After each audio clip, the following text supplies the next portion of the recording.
Okay, apologize for the delay. Call this meeting back to order at 6:43. We were in executive session before for the purpose of discussing litigation matters. Welcome, everybody, tonight. As always, we're going to begin with public input. If there's anybody here that would like to address the school committee with anything that's not on the agenda, because if you want to talk about something on the agenda, we let you talk at that time. Yes, sir. Are high school midterms on the agenda, or? I know we're talking about some academic things, but no, why don't you, if you have a comment or a question or a statement, you can begin now. And you just would say your name and your address. Yeah, name and address for the record. Hi, my name is Adam Bacher, and I live at 22 Strawberry Lane, North Reading, Massachusetts. I just want to apologize for speaking a little bit late on this matter, because I know midterms are coming up next week. I just thought presenting this idea to the school committee might be a good outlet to advocate on behalf of the student body for our mental health and just well-being in general. So on behalf of the North Reading High School student body, I would like to advocate for the cancellation or modification of midterms to benefit both the students and teachers. To start, I would like to thank our district's parents, administrators, and high school staff for keeping us in the building during a global pandemic. However, as high school cases have more than tripled from December in the first week of January alone, students and teachers alike have reported absent in high schools in high numbers at the high school. During the week of midterms, this trend will most likely continue due to the rapidly spreading nature of the virus. Holding midterms next week would impact students who are healthy, students who are currently infected by or recovering from COVID, and students who will be out with COVID during the period of exams.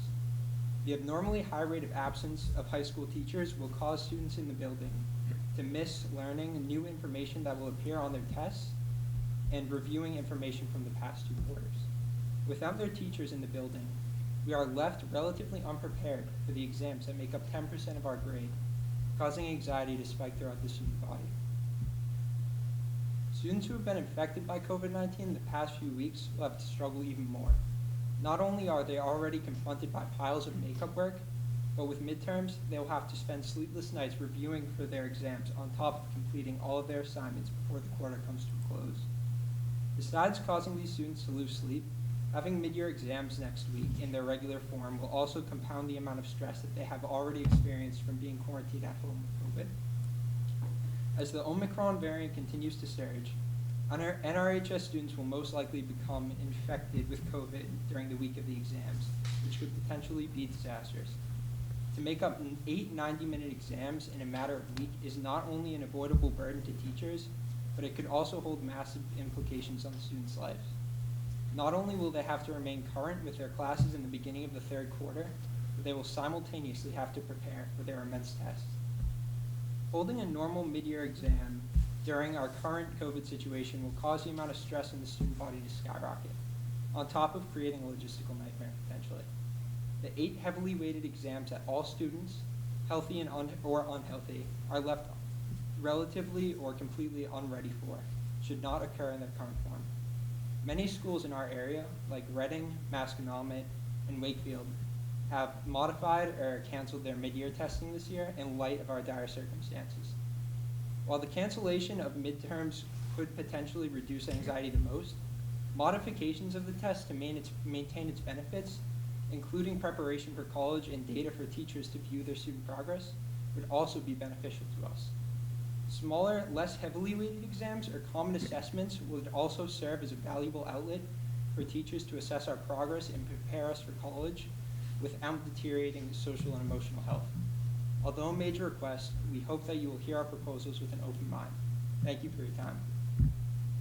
Okay, thank you, Adam. So first, I appreciate you coming, and I think it's always hard for students to come to school committee, but I think it's really important to hear from students, so thank you for coming. Just as a quick background, so during public session, usually it's something that's not on the agenda, so it's a little bit hard to address too many things, and for something like a delay or a change to a midterm, that would usually be brought through the administration, and so I don't think the school committee would just say, let's do this or not do this. I don't know if Dr. Daly has any thoughts or comments, or even just to talk about what would happen, because there will be a lot of absences. I don't want to put you on the spot, but I don't know if you have any comments or thoughts to share. Sure. Yeah, it's not something that we've discussed up to this point. I think you made some very good points there. I think, it's worth discussing. I don't know, Ms. LaPrette, have you heard from any other schools and what they're doing? But at this time, I'm not aware that has it come to your attention? Has anyone brought it to you, I'm Ms.? happy to provide, a bit of background on some of the conversations that I've had on it. I was unaware that the students were gonna come and present that. Sure. I didn't have that, level of communication with Adam or some of the other students here. I will say it's certainly been a topic at the leadership team meetings, and with the curriculum leaders of their respective departments. What I have said in those meetings, and I said at the faculty meeting the last time we had a faculty meeting, and I've kind of said even prior to our most recent faculty meeting with respect to mid-year exams, that last year I thought we had a very sensible step in recognizing that we had a hybrid model that was entirely new and one that every student and teacher was learning with, and it didn't seem fair or equitable or even just a good idea. We spoke about that in this meeting, in this forum, like what would we do? Right. That is not the case this year. We've had students in person learning all year. So I did not feel like it was enough similarities to take place to make the same request. And in the meetings that I've had with curriculum leaders and the faculty in general is to say, yeah, I recognize it's not going to look the same. I don't think there's an expectation that, as I've said in the faculty meetings, you can't take the same test that you gave last year or 2 years ago and say, this is what we're going to do for a mid-year exam. That's not reasonable either. But to lose an opportunity to capture some of the broader learning that's taking place, and with respect to the common assessments, that is data that we do rely on. As I've spoken to teachers, and again in the faculty meeting as recently as last week, I think the investment and the belief that I have in our faculty is that we can create something that's effective and something that's going to work for students, and that's going to be a very relevant assessment and a relevant experience for the students, with the understanding that it may not look like it typically does, but that doesn't mean we can't do an equivalent that's going to give us a similar value. Sure. I hope that maybe provides a little bit of background for the school committee with respect to the conversations that I've had around this topic, and it's been a very priority element in conversations that I've had, and it has remained such with teachers. And I'd like to think, for the most part, that the educators can come up with something that works. It's not, maybe as Adam has shared or envisioned, something that's going to be beyond onerous and hurtful to students or student mental health. That's great. I would say too, I mean, obviously what's the numbers that we've seen, and we'll talk about this more later, since our return on January 4th, certainly different than anything we faced in a long time. And so I think even plans that we had in November, December, we might, just based on what we saw today, there was, 16 or so high school students today, 8 staff, and, there's a lot going on. So we can certainly talk and see what that means. I'm aware of other things. I'm fairly certain the Sealer by Literacy window that they're going to use the midterm for some of the Spanish and French classes. I think that there's a lot to be said for trying to keep those at a certain time and try to have those scores in so that people can have those kind of scores for college applications and whatnot. So I think there's a lot of arguments on both sides about keeping this what we have, but I think, I think some of these questions are good. This isn't something I was prepared to talk about. I heard it a little bit today from the students that were here. They just, when I met with Sophia and her group, just saying about, we're preparing for midterms and all those things that are back this year that weren't there before. But I think Mr. LaPrette and I can continue to have some conversations and see if there's something we can do to address. I mean, these are valid concerns, and I think we can have a good response. So, very good.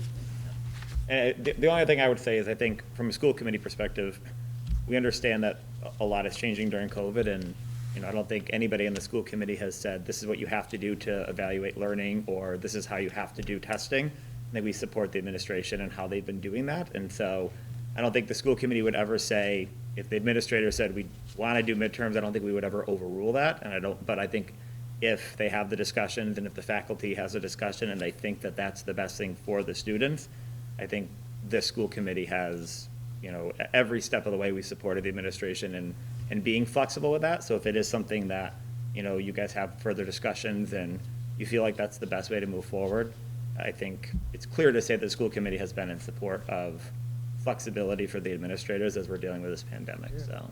And so, yeah, I think we would, you know, we'll check in with our leadership and our curriculum leaders again, because like I said, things are changing so much every day and where people are. So we'll get a read on that too. Again, all these things are in place to help our students and to help our curriculum, to measure, to make sure the data is accurate and helpful. And so, you know, if there's outside circumstances, they're gonna make that data less helpful and less accurate, then we might have a solution to make it even better. But there are also many other things and logistical things in place around the schedules, around dismissals, around those things. So those are all things we have to consider as well. So, but we'll have those conversations. So thank you for coming. Okay. Any other public comments? Okay, we're going to move on to student report. We have Sophia Galevo here today, first time in person.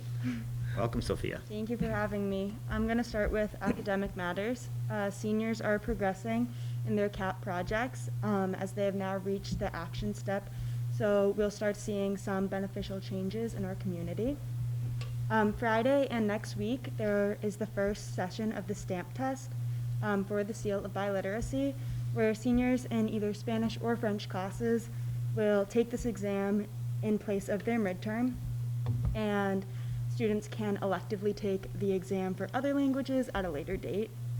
As we just spoke towards, students and teachers are preparing for midterms next week, as these tests are feeling pretty foreign after over a year without the exams. And despite attempts to find past strategies, both students and teachers are finding a lot of stress in coordination of midterms due to the amount of absences in both demographics the last 2 weeks, as well as anticipated absences for next week. The weight of these absences is significant due to students being left without forms of prior review. In addition, many students fear that there'll be a form of obligation to come to school to complete these exams, even if they're feeling under the weather. For matters in the arts, Newsies had an excellent show and was extremely successful because of the amazing work that went into it, making tickets very hard to get in the beginning of December. Band is rehearsing for their concert in April. The winter play has started and was casted yesterday for The Terrible Infants, and Notorious has their first competition in Chelmsford on February 12th.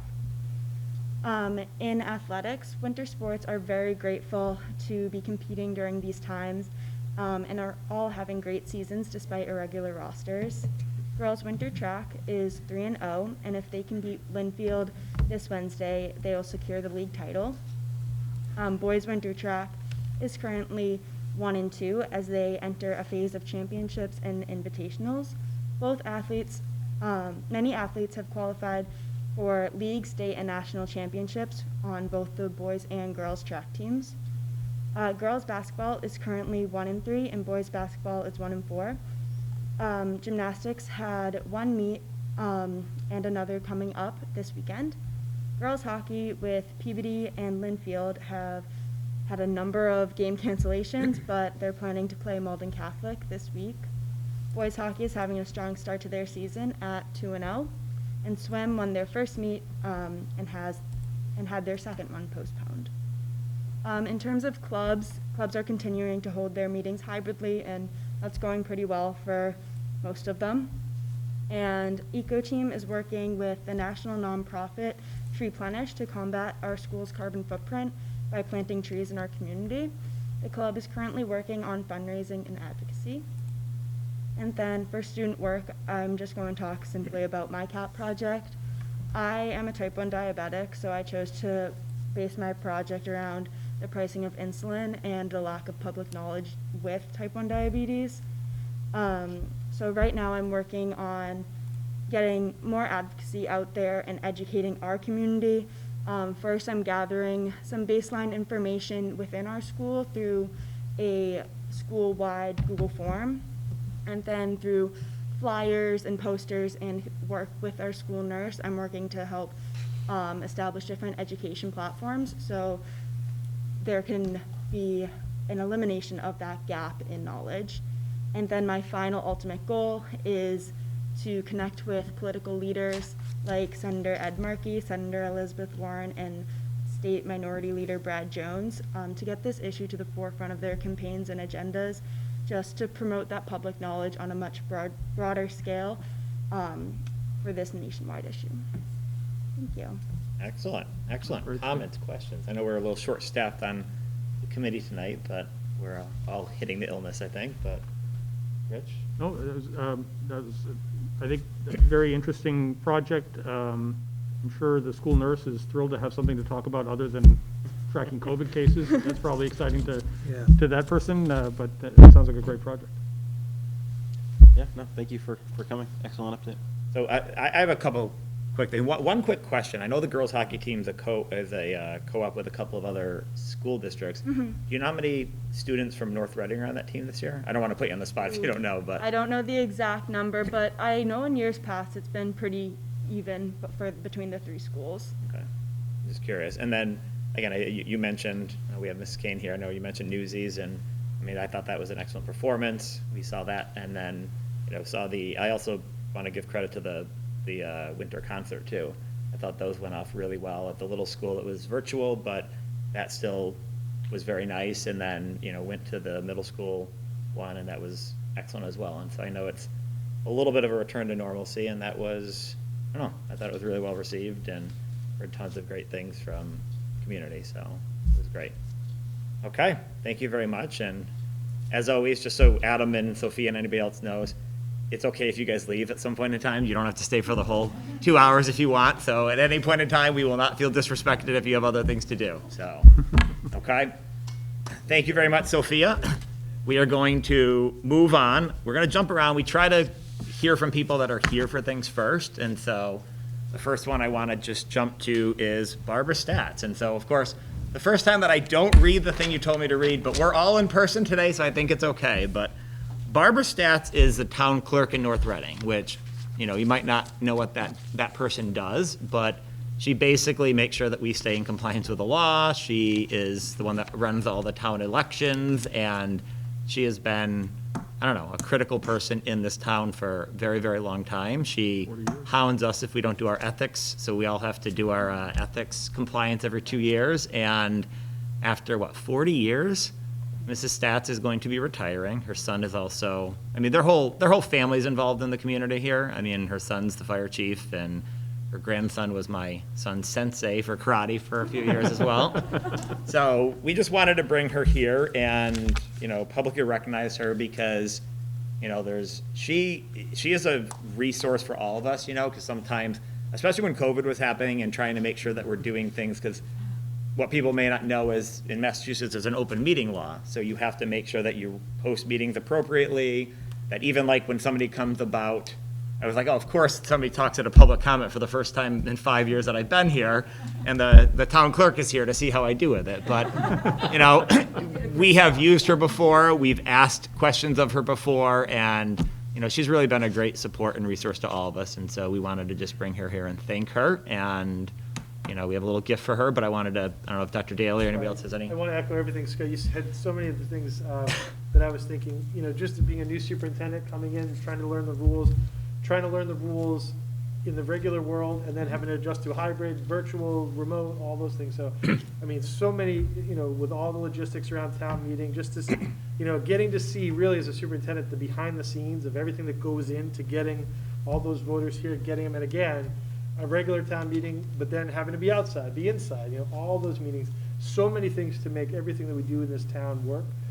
You did for us behind the scenes and in the foreground too, but certainly, a lot of it goes under the radar. So we wanted to publicly acknowledge and thank you tonight.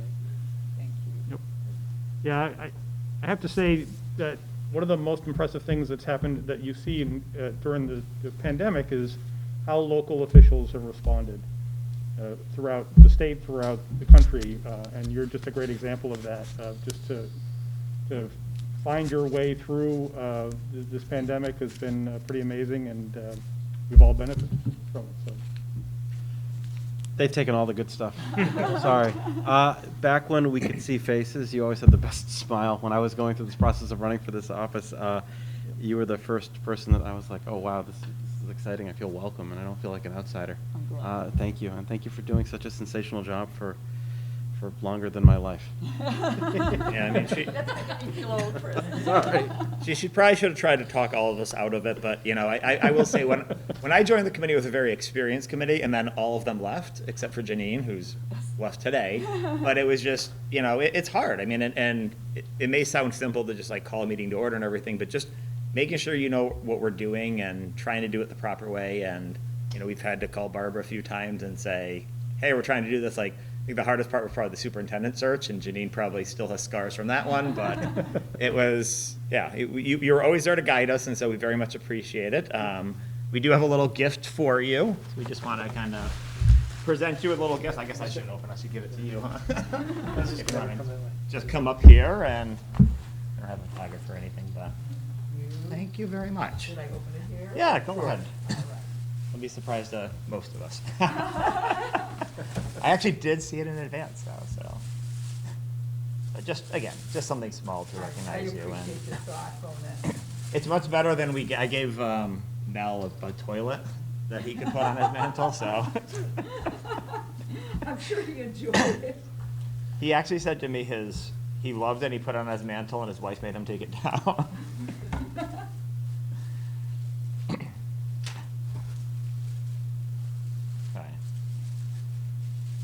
It's like Christmas all over again. I know. When's your last day officially? It's 3 weeks from tomorrow. Oh. 1 week after the special election for the Oh, House. excellent. We got squeezed one in on you. We Yes. certainly did. That We do need- is lovely. Very We- lovely. We appreciate all your help. I really appreciate it. Did you enjoy your retirement? Special place for me. Still don't know do we know who's taking over yet or not? It's still Still in the in works. works? Okay. It's still in the works. You should go for it. Are you looking for a job?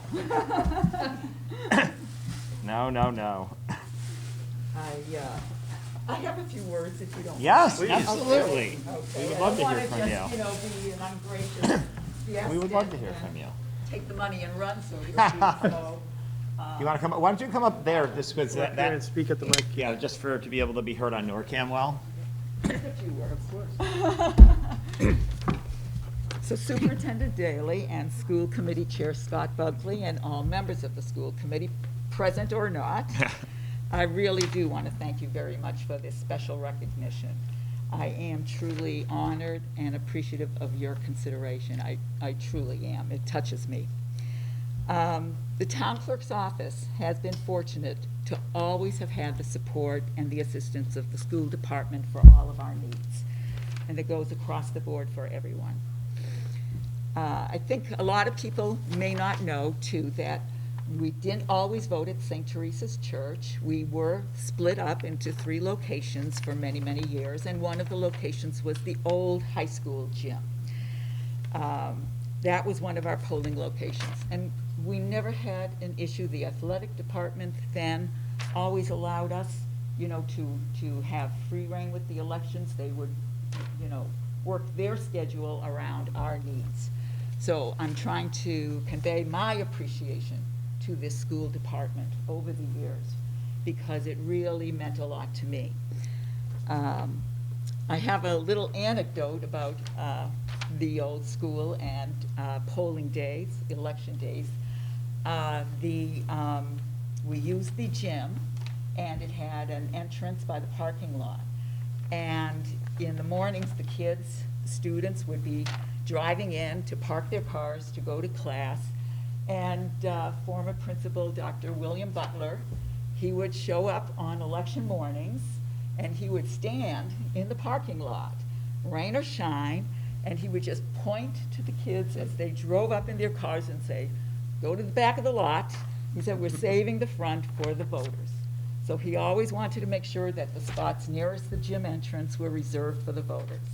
So, as I said, rain or shine, he was out there just directing students to the upper end of the lot. And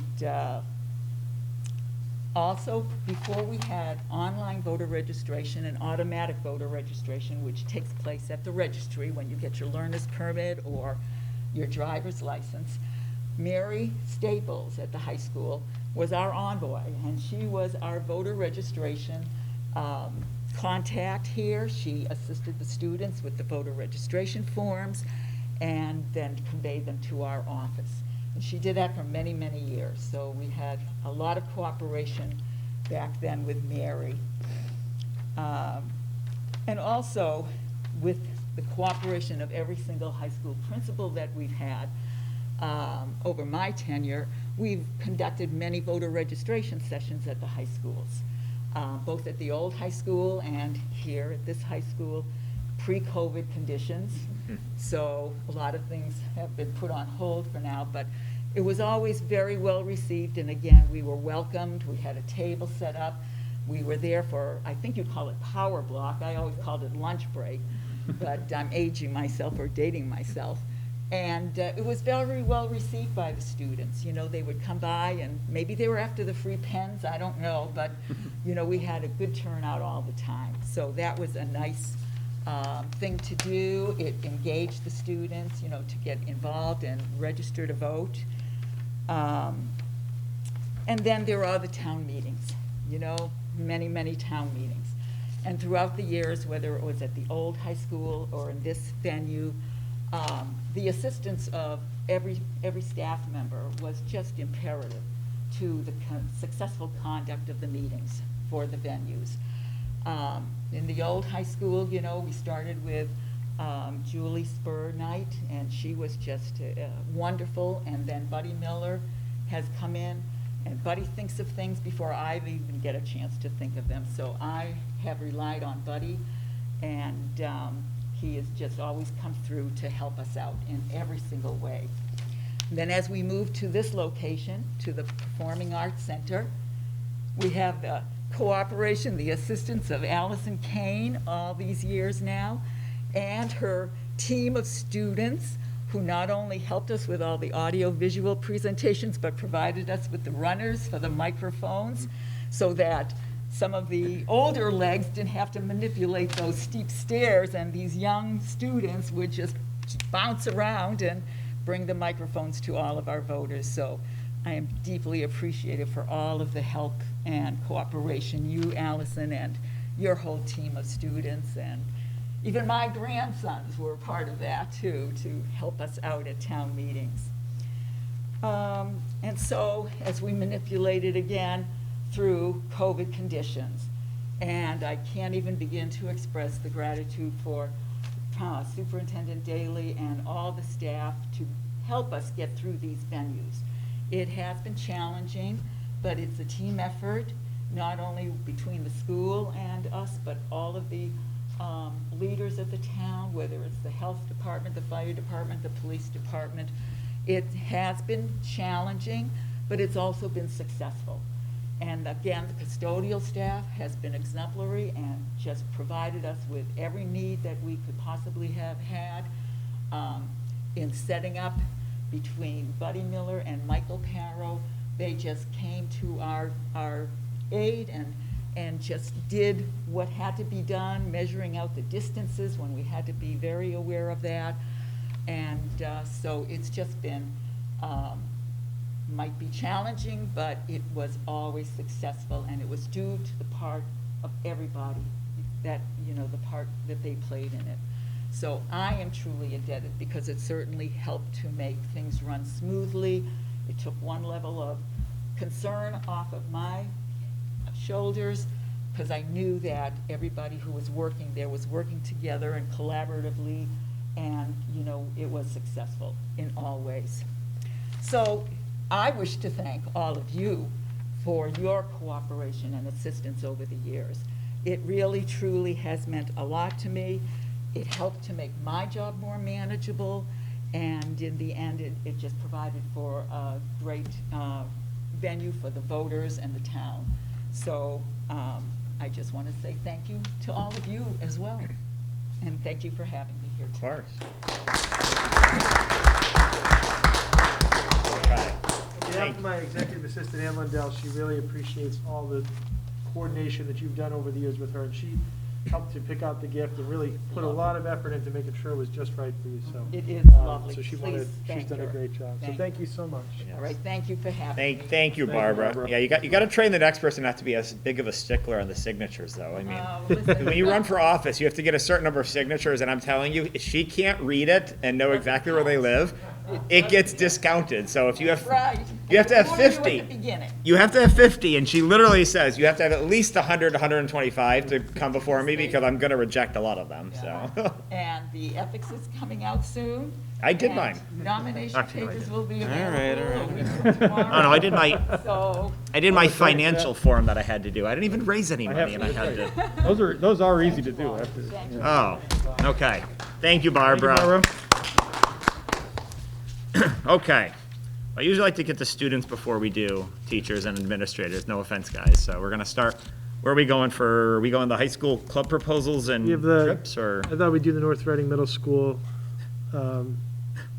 proposal. middle school proposal first? Okay, we have the middle school proposal, and that's for the club for Dungeons and Dragons. And who's presenting this? Is it Mr. Rush, or I see? I think we have. Who do we have presenting this one, Would Patrick? you like me to put this, it's, Is it Kathy? Leah? I'm here. I'm here, Kathy O'Connell. Hi, Principal Kathy. is here. Hello. So we're seeking your approval for a new club that a student, she's actually here as well, Leah Cloney. Leah, do you want to say anything about the club you wanted to start?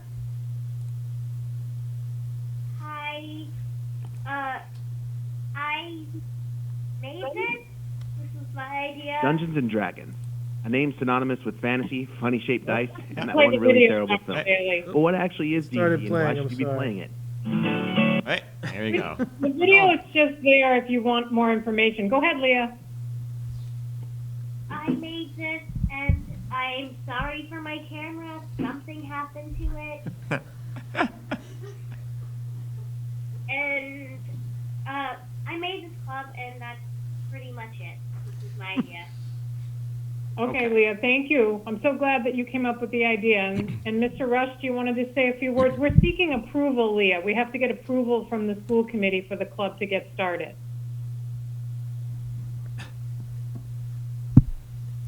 Mr. Rush? Yeah, sure. So I included the video in those slides there if anybody wants to learn more about it. I feel like the video really explains it better than I could, or makes it more accessible. I could talk for hours about Dungeons and Dragons, and you'd all be very bored. So I don't want to do that, but I did want to sort of present this as D&D is the opportunity for players to truly be who they want to be in the bounds of a fantasy setting. There's a couple of references in there. If you want to be a swashbuckling rogue like Dread Pirate Roberts or Wesley from The Princess Bride, that's something that totally fits into the archetype of the game. Or if you want to be Luisa Madrigal from Encanto, you can absolutely be a super strong lady. Or if you want to be Gandalf, that's totally fine too. And it's those players, whoever they want to be, however they want to play their character, kind of get wrapped into a story altogether. It's lots of ways for just people to express themselves in a more true way. Also to meet people they might not necessarily interact with. I've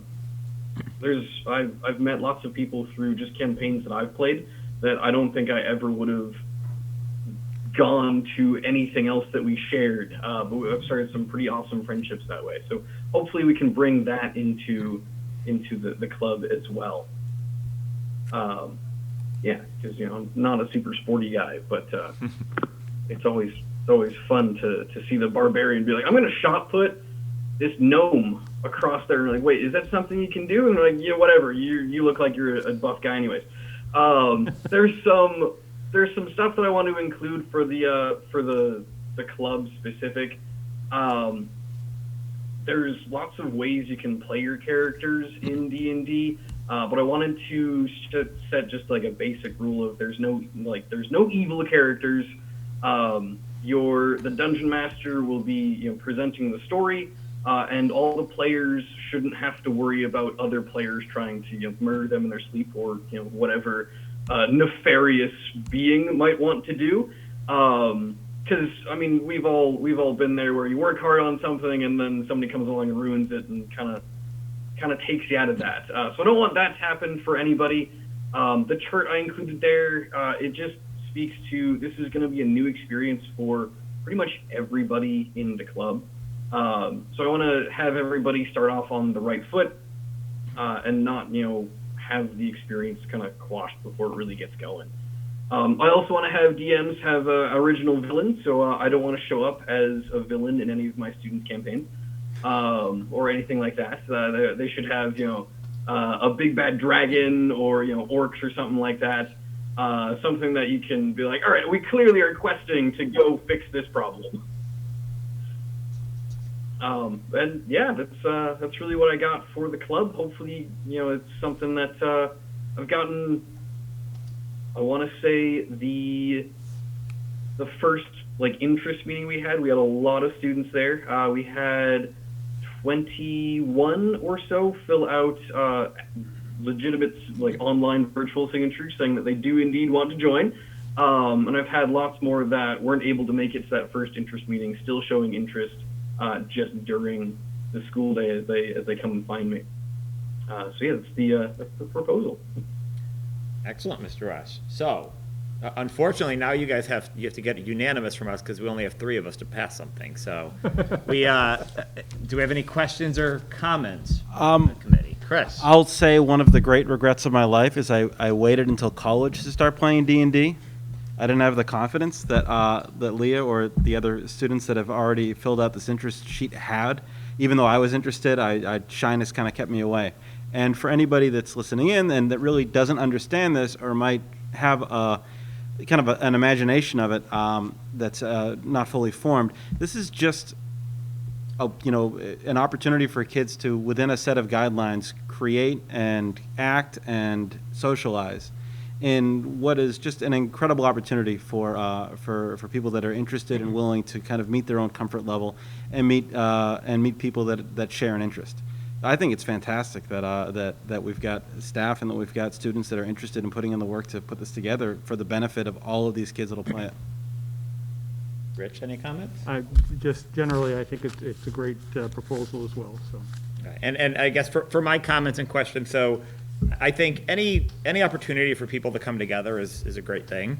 I think right now when we're more and more isolated, I think anything to bring students together is a good idea. And we've talked, and I've talked a lot about how I love in North Reading we have great sports, but we have drama, we have great music sessions, and this is just another avenue where students can feel like they belong. I think that's a great thing.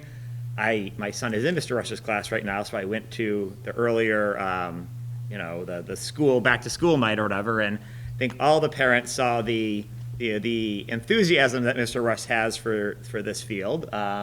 I've never played Dungeons & Dragons, so I'm curious about a couple of things. Number one, is this something that each individual week will be separate and different?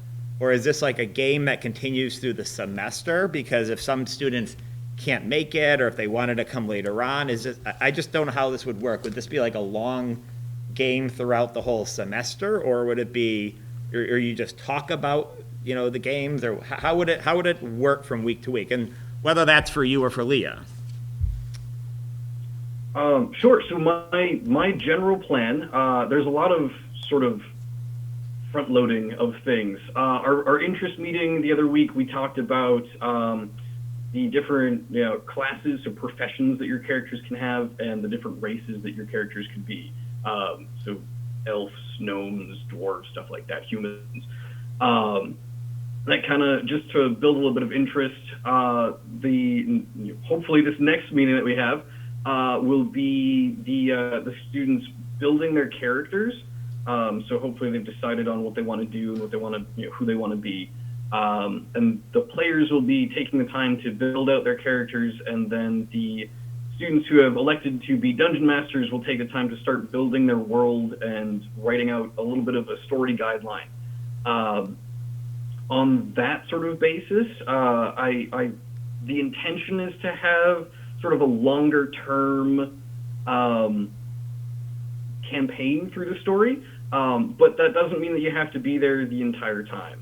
There's really good story mechanics that I intend on introducing to the dungeon masters that can be, if you've got 8 kids that want to do your campaign, but only 6 of them can make it at any given day, you can have it so that you have a party that kind of rotates its population. That's totally fine. You can show up for when you can show up, and if you can't make it that week, then you're not letting anybody down. You're not regimentedly into that. Okay, excellent. Any other comments, questions, thoughts? So did I Rich. hear you say that you're going to, the dungeon masters are going to be elected from the students who are participating?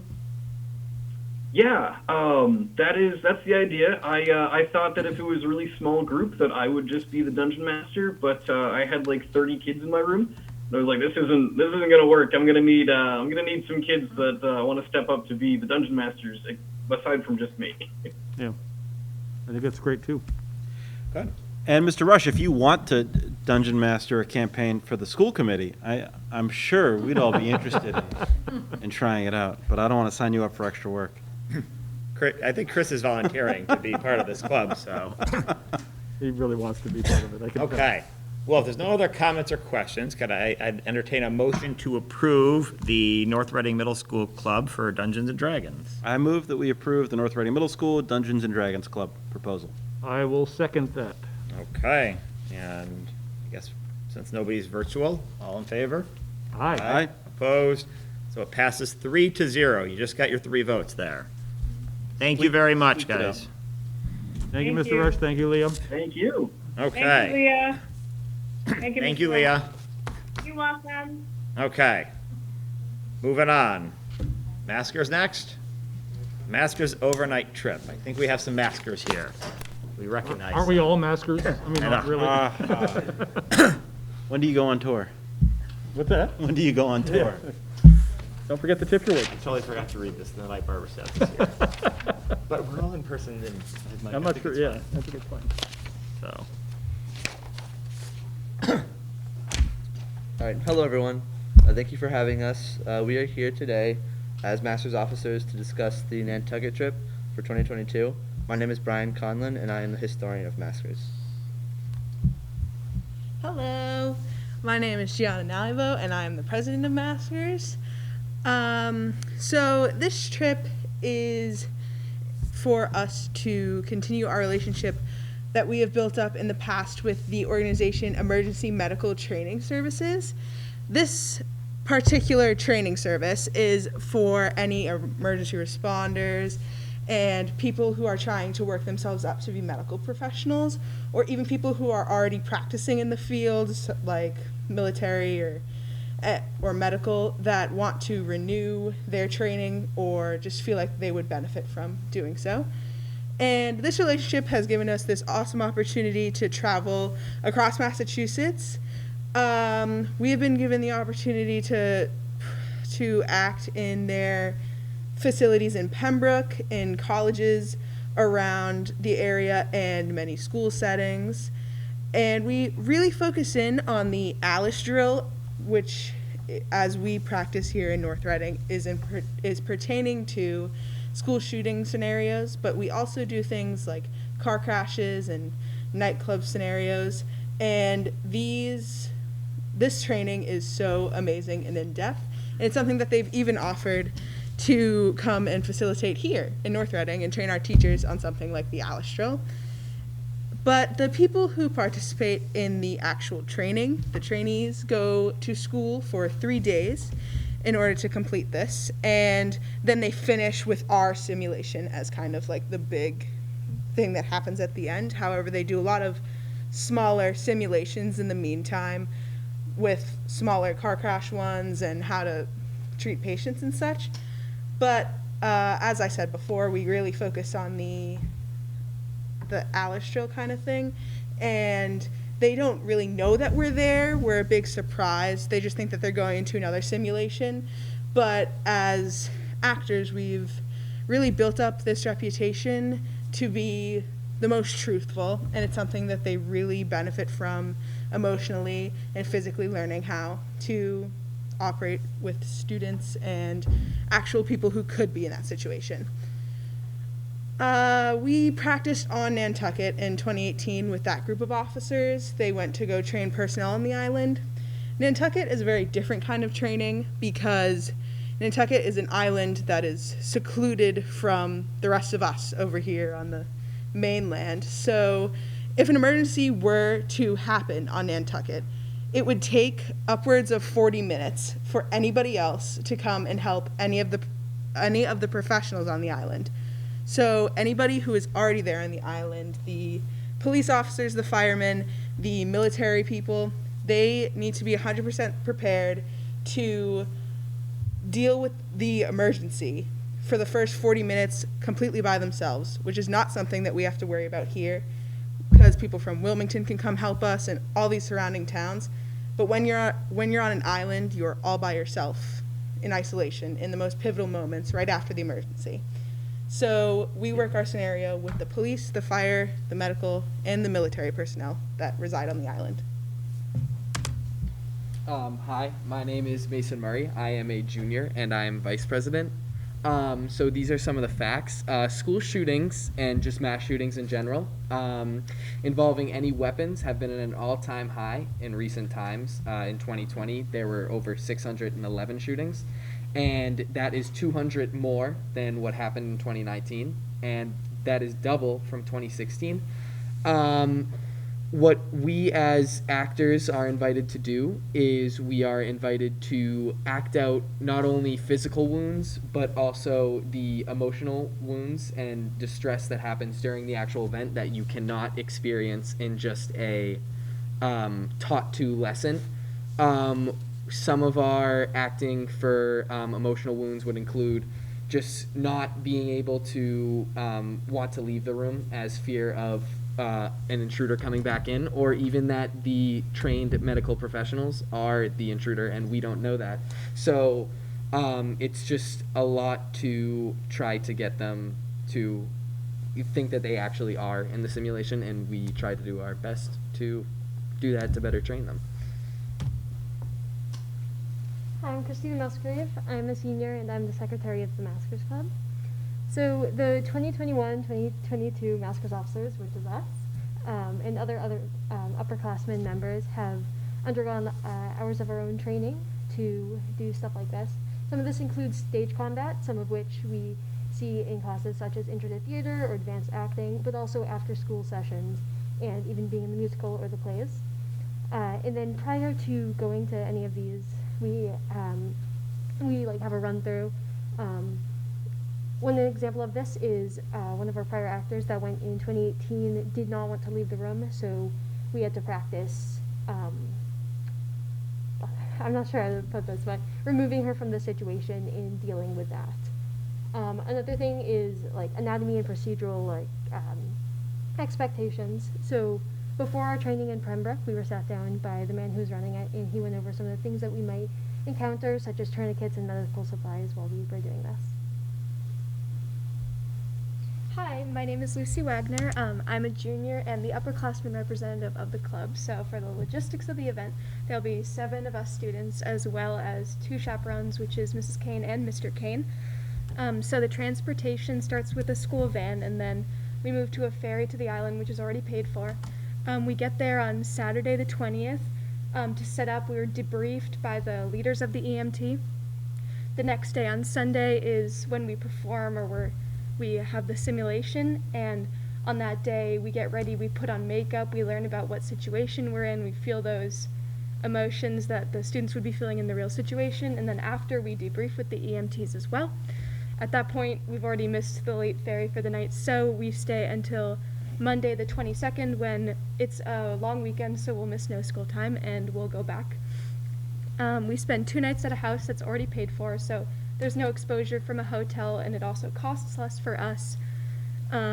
We take a private tour of the Historical Whaling Museum on Nantucket, which they're opening just for us. It's a private tour just for us, which is very cool. And EMT pays for a dinner, so we'll cook the other meals family style, so that's also less exposure. And masks will be worn following all the school regulations and on transportation. Thank you. Hi, my name is Caroline Schillinghoffen, and I am the treasurer of Maskers. And so these are just some final pictures of the event. In the top corner, there is a picture from the 2018 group going to see that the private scene of the Whaling Museum, which we will also get to do, which will be great because of the less exposure, and it'll be cool to learn about that. And then here are some pictures of, as the other officers have reiterated, that we practice different things, like some students will have to be dead, and we practice that whole situation, or having either stomach wounds, arm or leg wounds, and then there's some students that have to hide, and we really do try our best to give them a full training. And on top of that, every single one of us tries to really think of the emotional trauma that students would be going through during the situation to really help out these EMTs, because it's not just going to be as easy as simply taking a student out of the room. It's going to be so much more than that. And then there's a final picture of all of the 2018 group going back on the ferry. And yeah, and so any questions? Excellent. Question. I'll let to Rich first. Question. I don't think I have any questions. I think this has been one of my favorite things that students from North Reading High School have done. The previous training sessions, the committee gets tired of me saying, as an ex-theater kid, because I was a theater kid when I was in high school, I would have loved to have done something like this. It's a great extension of the love of performing and acting in a way that is very meaningful. So I really love this program. So, Chris? Yeah, I think that this type of project speaks to the creativity of the department, in that, it's one thing to come up with a theater department, put together great plays, great shows, and great concerts, but then to find other applications. We've got these kids, and we've trained them to do so many incredible things. And, just in this, you can see different outside-the-box ways of building on skills that can have some application beyond just the creative, which is enough, but there's just so much more opportunity. There's one question I did have, given that it's late February, and I know that you have to take a ferry to get there. Mm-hmm. Is there an issue if the weather is so bad that it disrupts the ferries, or a makeup date, or is that would just kind of I would assume that we would just move to the next possible ferry, because it is like a select time that we have that it's going to take place, so we're just going to try to get there as possible. Cool. We've had this come before us before, and I think it's an excellent opportunity for training. I think it's great that you guys do it. You mentioned you proposed it or said you'd be willing to do it for North Reading. Is that something that might happen in the future, do you think, or not? Yes, this program that we run it through, they have offered to come here and possibly give our staff a possible training on Alice drills, and we would have to talk it more through them, but it is on the table. Okay. I think it's really interesting. I think all our confessions up here, we have Dungeons and Dragons and theater. I feel left out from these, but I think it's a fantastic thing. I really think it's great to give back to the community, and really appreciate you guys coming. I had a few questions, and honestly, every question I had, you guys answered. So, great job. So I guess we will entertain a motion to approve the Maskers overnight trip to Nantucket. I will move that the committee vote to approve the Maskers trip to Nantucket for the EMT training. I second. Okay. All those in favor? Aye. Opposed? You guys got your approval, 3-0. Thank you, guys. Thank you so much. Okay. Nice job. As always, so well structured, great presentation. Okay. So well organized. We're keeping you all night, Sophia? Running the It's up to you. You can, your thoughts might be interesting on some of the proposals from the. Yeah, I'm planning to stick around for those. Great. Well, we want to do the international trips? Do we have people on for the international trips Sure. update as well here? Or people here in the office or in the room? I think overall, I'll just say, I think I think we can step out without a quorum. Yeah, we're here. Go ahead. overall, we support international travel. I know that, it's challenging right now, and I think they're going to present to you. The question came up about, these are trips that were approved in the past, but because they've changed in some ways due to the regulations, I thought it'd be good just for an update to see where we are, because I know we've had that question. So Evan and Michael, thank you. Well, thank you for having us. It's nice to be able to do this again. We haven't done it in a couple of years now. Yep. So these are the program goals that we've had since 2015.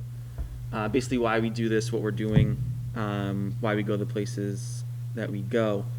And originally we had, this is where we've been since 2015. Patrick, do you want to share on the thing or not? Can you? Oh, is this somebody doing this? I don't know. We still have We could just click share this tab. we still have Dungeons and Dragons just on the other one. Okay, perfect. So these are the places we've been since 2015. We have, on all these trips, wrote this down, we have brought 200 kids to 15 countries successfully, I would say. Everyone came back. So originally we had an Ecuador trip scheduled for 2020. That was canceled in March. That basically when COVID started and the governor shut down travel and all that, specifically for schools that day of the meeting. It was a fun meeting. Japan, we had approved in 2019 to run in 2021. We postponed that to 2022. But they are currently closed to tourists, and they don't appear to be opening before the deadlines that EF has to get us ticketed and airplane rides and hotels and things. So after meeting with Dr. Daly and Mr. LaPrette, we have adjusted itineraries and postponed things and moved things to go to Ecuador this coming April, and then Japan in April of 2023 over the school vacation weeks. So this original trip for 2022 was full. We had 42 students enrolled. 10, mostly seniors, opted to fully cancel, and they're getting their refund or voucher, whatever they chose, through EF. 16 kids are going to be coming to Ecuador with us, or have opted to transfer that enrollment, and another 16 have opted to transfer their enrollment to Japan in 23. And then we eventually open this trip up to the school. We expect that would fill up pretty quickly, because they typically fill up in a night or two. And we just bring grades 10 through 12 on these trips. Mr. Dosu, Yes. while you're going through this, so Yep. if somebody is a graduating senior and Yep. it gets delayed, do they have an option to come as a freshman in college, or is it not allowed? They have to do one of the other options? So they can get a voucher for future travel with EF, and that's more than just NRHS. They can do like college trips, they can do private tour stuff, Okay. or they can get a cash refund with, there's like levels of what they get based on when the trip is canceled. But they wouldn't be traveling with the North Reading No, seniors? no, Or- it's or a school high school kids Okay. that we have in Costas. So all the kids purchase this global protection plan, which is, we've always done this, part of the trip cost, and then EF has the other insurance programs. And for the 2022 trip, I think half of the families had purchased that, so that's different levels of, full refunds or, day of cancellations, things. I don't have all the details, but EF has different programs. And the event trip is canceled, which we've dealt with twice now. Kids can go on a rescheduled trip. They can get a voucher for the full cost, which is transferable. So we've already had a couple kids that have given to siblings or to friends or sold them. Some of those. And they can use those for any program. So college travel, like I said, language schools, or they can get a cash refund minus $500, which covers like the non-refundable deposit, the insurance, that kind of stuff. And some other COVID-19 info. So if a traveler were to test positive while we were overseas, and I've been to a number of meetings with EF, because they've been running trips since March of last year, and they asked how many cases have you dealt positive. They had one case before vaccines were widely available, and they've had none since then. But if a traveler were to test positive, they would cover all associated costs with room and board, so if someone to stay longer. If for some reason someone needed medical care, that'd be coordinated, and also fly a parent out if they're a minor. It would be that student's parent, not just any parent. And then if there's a quarantine, if there's a quarantine requirement, they'd also cover that. But from what the meetings I've had with them, that has not been the case. So EF and Ecuador as a country, they require travelers to be vaccinated. EF has a vaccination requirement, and Ecuador does as well. And Ecuador also requires a negative test to get in. There's no policy for 2023 yet. They don't, I think they're going to wait to see what the world situation is like. Masked on planes and buses, and we're mandated by local authorities or Mr. Votto and I. We also felt comfortable with Ecuador because it is a mostly outside trip. There's a lot of flexibility we have as a small group to avoid indoor crowded experiences. Their itinerary is on here, and there's really only 1 or 2 spots that would take place inside that we could basically cross out as needed if we didn't feel comfortable. And like I said earlier, they've been successfully running trips to Ecuador specifically and Western Europe since last summer. And there's some, EF's website has their own COVID FAQ things and health and safety information on the trip. This is the itinerary for the 2022 trip. And again, most of it is outside.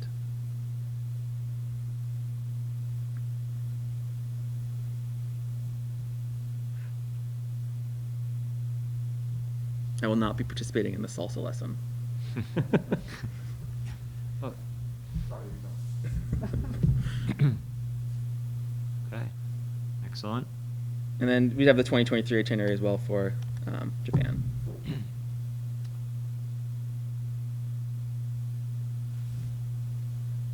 Good for me. And when are these scheduled to be in terms of the school year? April vacation. April vacation each time? Would they extend a little bit beyond, or will it fit perfectly within? We usually leave on like a Thursday night. It depends on when Okay. the flight is, So basically. But yeah.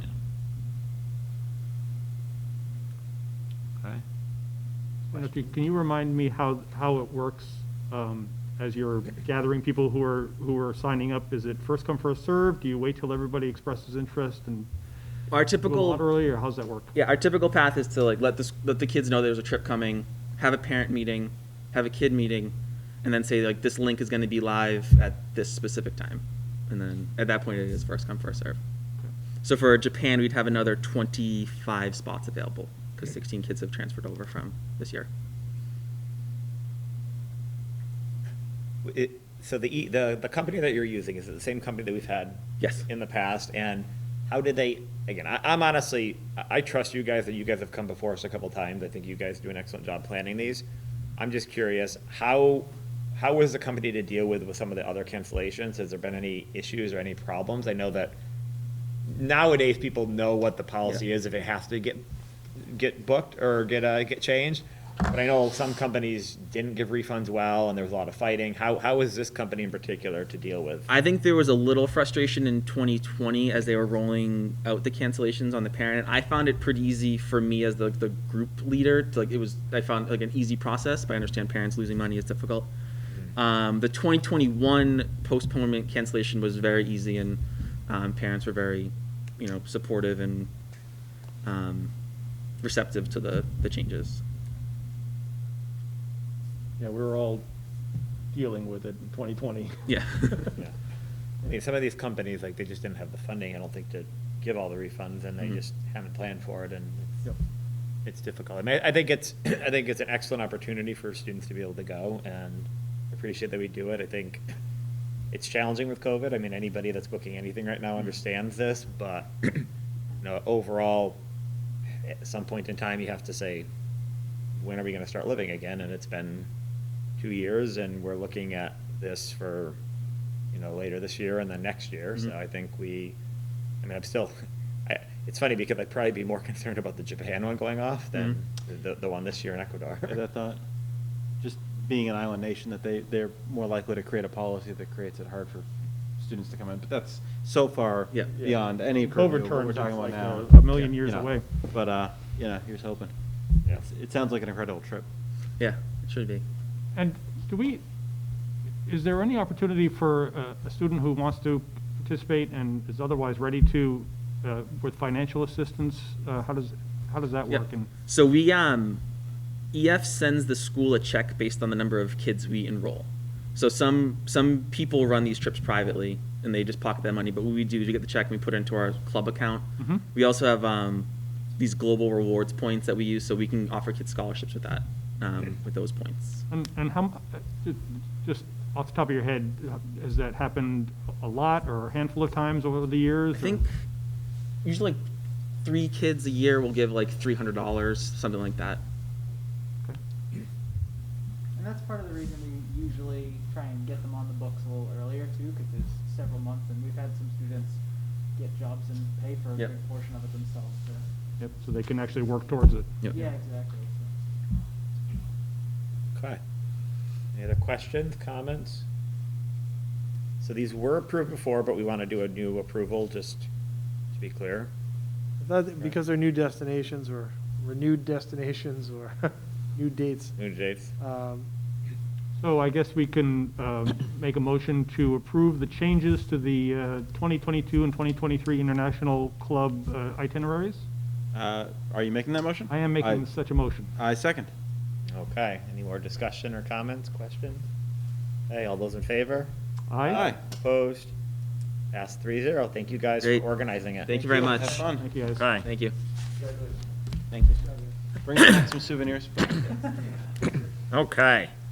Slightly as a part of this, we also have our trip that we had approved back in 2020. I looked it up, I think it was my very first meeting. Mhm. It was for Costa Rica, which Right. was Remember through the, it's similar, it's a similar program in the schools. This one has more of a focus on language immersion. Right. And that trip has been updated to run in April of 2023. February of 2023, They sorry. don't run in the same week. Thank you. So there's no point. So that is being currently, advertised, and, they're gathering information now and spreading that information. So I just wanted to make sure both of these are on your radar for approval. So You keep reminding us that COVID and you came at the same time. I know. It's a bad connection to It's make, funny, Dr. I Daly. know. I'm just But saying. that one is a little the different COVID because it's, super. yeah. That one is essentially, it's the same exact trip, it's just postponed. This one, we sort of made some changes with the people that were there, so. Yep. we'll Okay. present in more detail tonight. Well, we have to go to, we have to do a COVID update, but we still have people here, so maybe we'll start with the course proposals and then the North Reading High School Program of Studies update. So you want to do the course proposals first? Sure, thank you. Mr. LaPrat, are you the I'm here with, MC on this one? Mr. Rosa. Michael Rosa is the coordinator of school counseling services for the district. Okay. So as we look at 2 courses recommended for the 22-23 program of studies, and You want to share again, Daly? Yeah, Just 'cause- so, We still have a few people on. I know, that wasn't, it wasn't coming up Well, as it an looks op- like it's. Actually, oh, no, not you're too many yeah. now, but. The wrong window. I don't know why. We Yeah, lost we most are, people, we but- are down, I think, to just, Right after Rich made that joke. yeah. Is that working now? Yeah. There you go. Yep, that works. so, when we think about changes to the program of study or new courses, we're always looking as kind of those core ideals of breadth and depth, and are we able to broaden the offered courses and equally provide, some courses that allow students to really get deep into specifics and allow that instruction to happen at that level. I am offering one course in kind of each category for 22-23. Spanish in career and community. This is an academic level course. It would be a course that a student would take after completing their 2 years of a language requirement. So as you can see in the language there, it talks about you've proceeded through Spanish 3. And this course really is unique in that it allows for, kind of an applied, practical approach to the language in the workplace and in the community. Certainly, you may recall this from your language days. Like, there's a lot of instruction around the language and verb tenses and preterites and all the kind of the structural language things. This course, after you've met that 2-year requirement, is kind of that more on-the-ground, conversational, vocational language and practical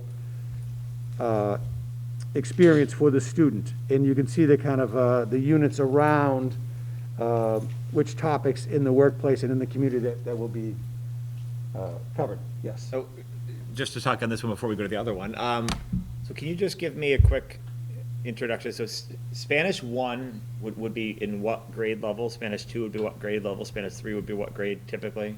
So you could take Spanish 1 in the 8th grade and come in and start in Spanish 2 in the 9th grade. Okay. Or you could start in Spanish 1 or French 1 at the high school level, as long as you have 2 years.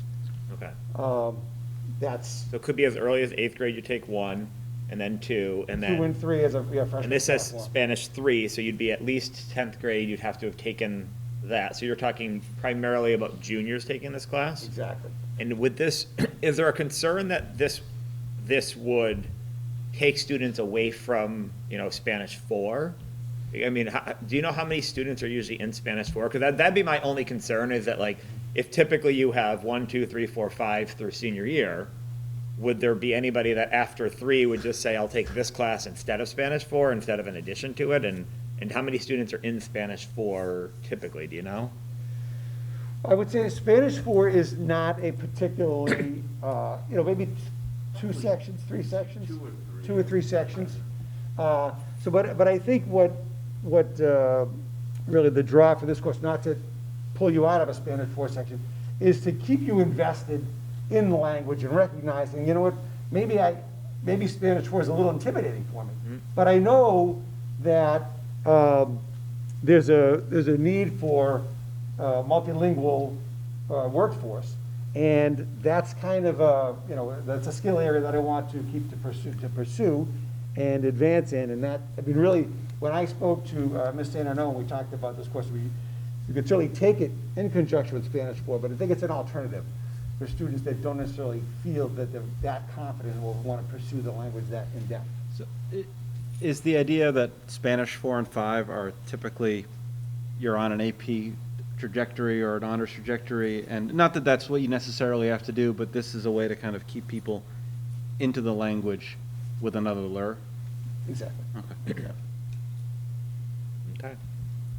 Okay. I guess overall, I think with anything, I like trying new courses, seeing what students respond with. I think with anything, you have to look and make sure that we are getting people that are taking it, because if you only have 5 or 6 kids in the course, or if you see people not going to Spanish 4, then you reevaluate. But I think if the administration wants to offer it, if you have the teachers that want to offer it, and there's enough interest in it, I think that's an excellent point, right? Yeah. Because it's in the program study doesn't necessarily mean we're going to run it, but it's an offered course, and we'll see what happens.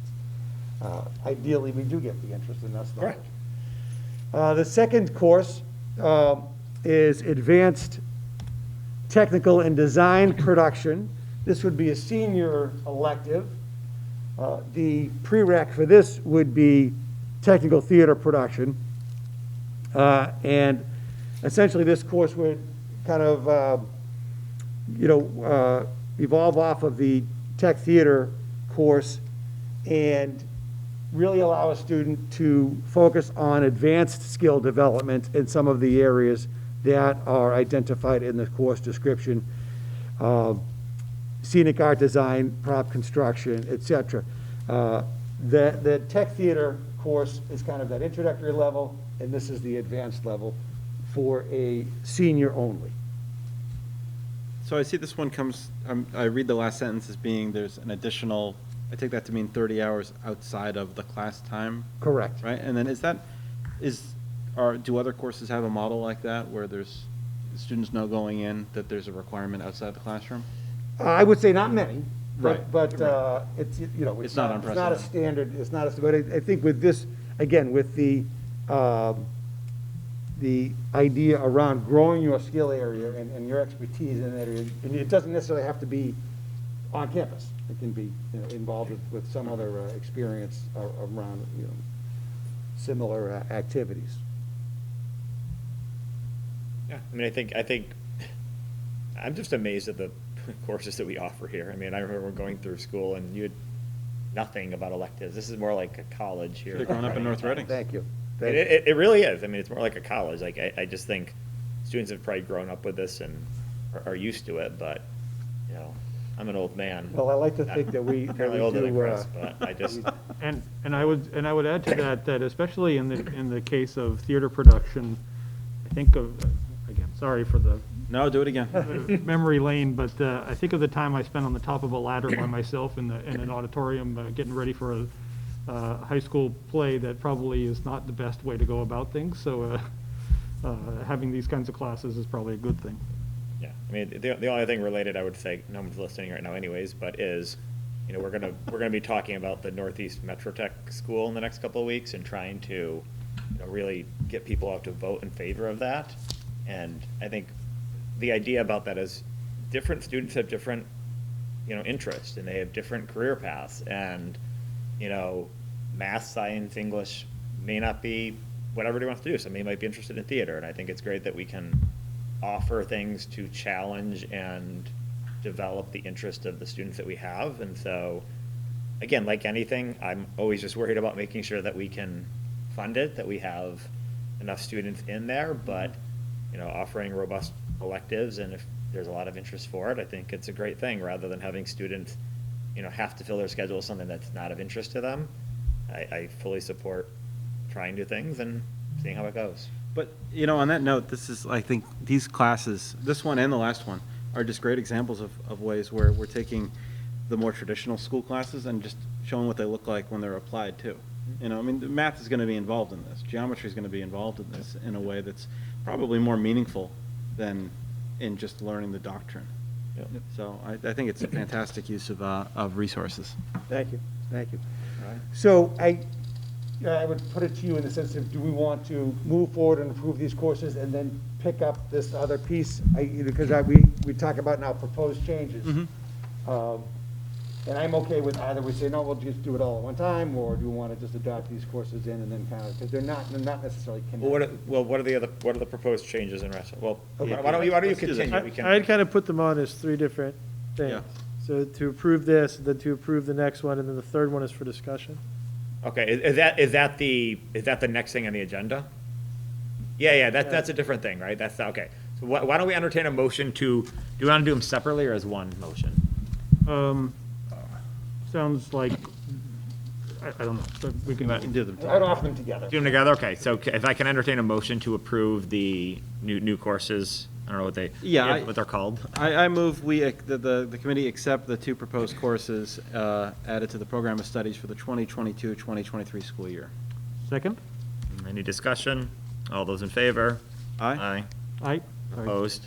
Unanimous, 3-0. Excellent. Okay, Thank thank you. So, when we look at some changes to the program of study, and one that, you know, I'm here tonight to strongly advocate for, and as I believe Mr. Rosa is going to, you know, kind of join me here.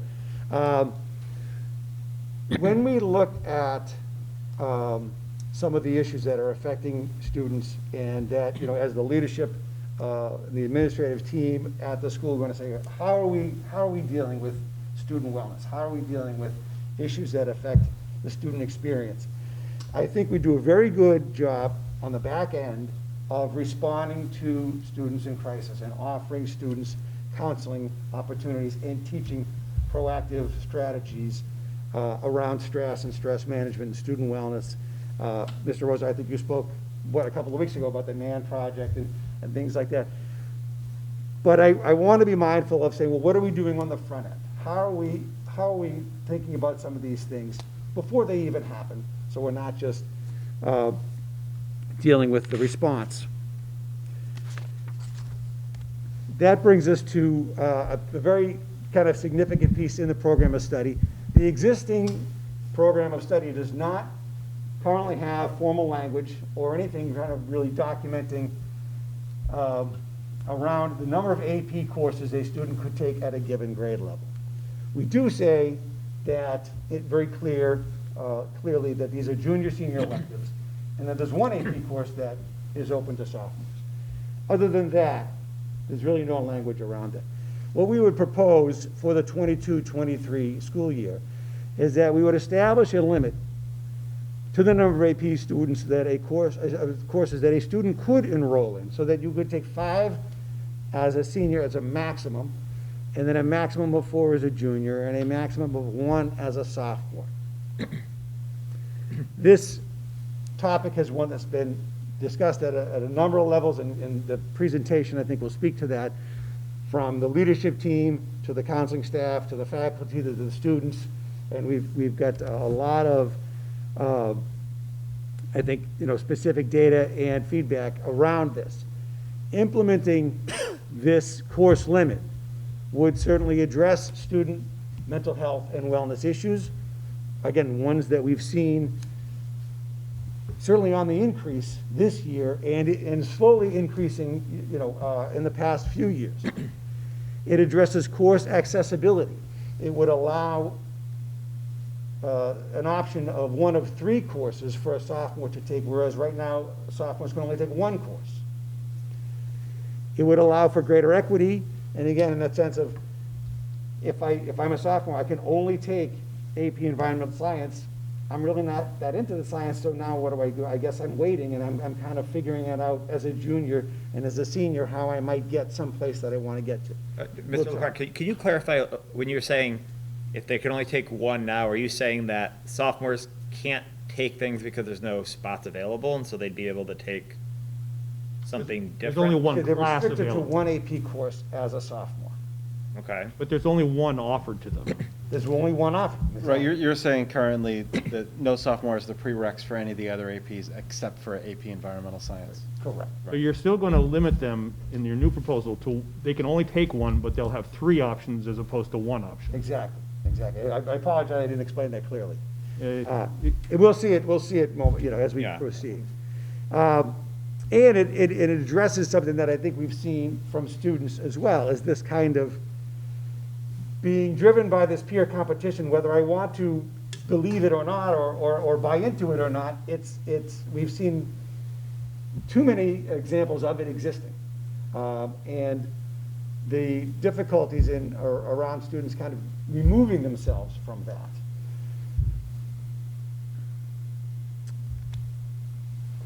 There's some quotes here, some qualitative data from students that I just want to share with you. We have them in your packet here.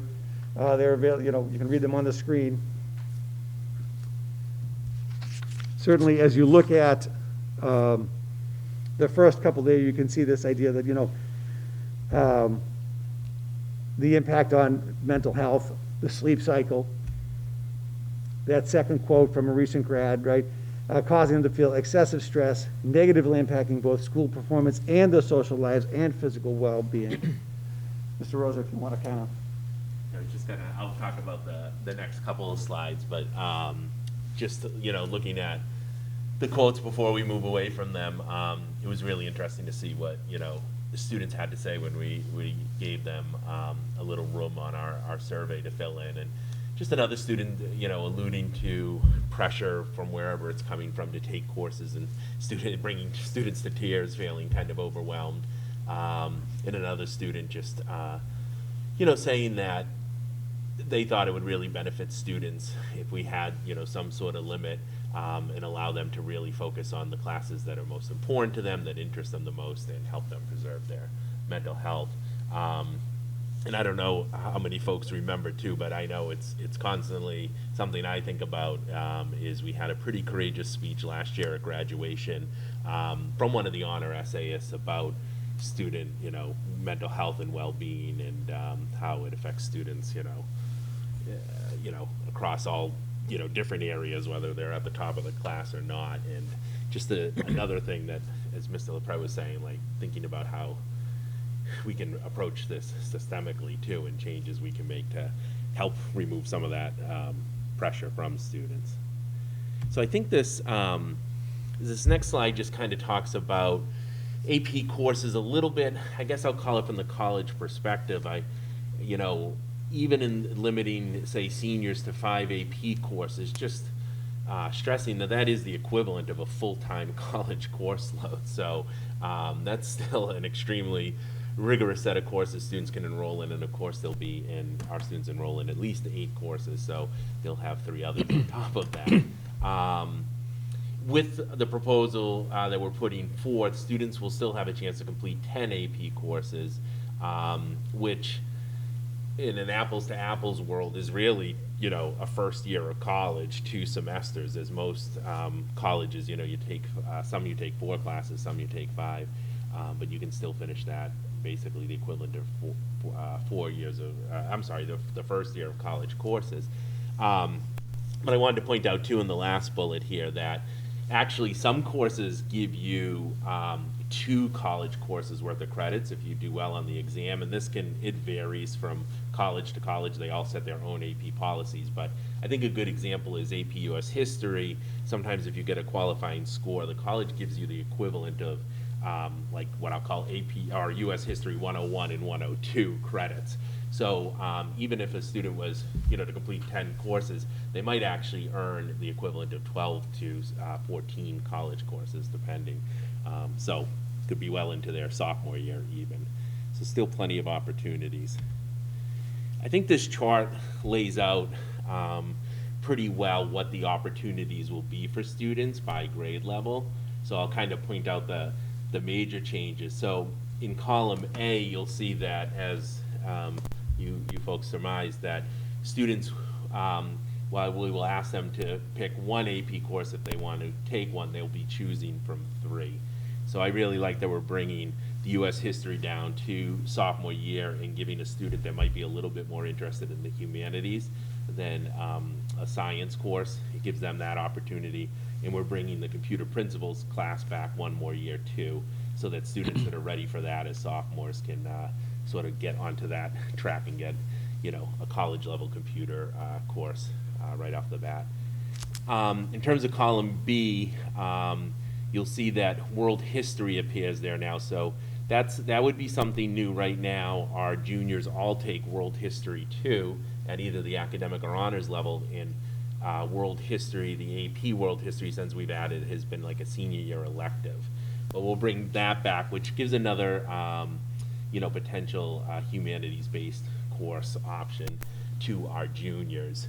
And then column C, which are classes that open up just in the senior year, those actually remain the same, but just to stress sort of what you see in the first column, grade 12 students are really still going to be able to pick, if they do choose to take 5 AP courses, they can choose really from column A, B, and C, depending on what they've taken in the past. Right, if I could just Yeah. because something is in column A, doesn't necessarily mean that's the sophomore year is the only time you could take this thing. That's the available to sophomores. You can take it at any. Cool. Sure. Thank you. So, again, we proposed this idea, in its inception and thought and analysis, in getting some feedback with the leadership team, and they are in very strong support of this proposal.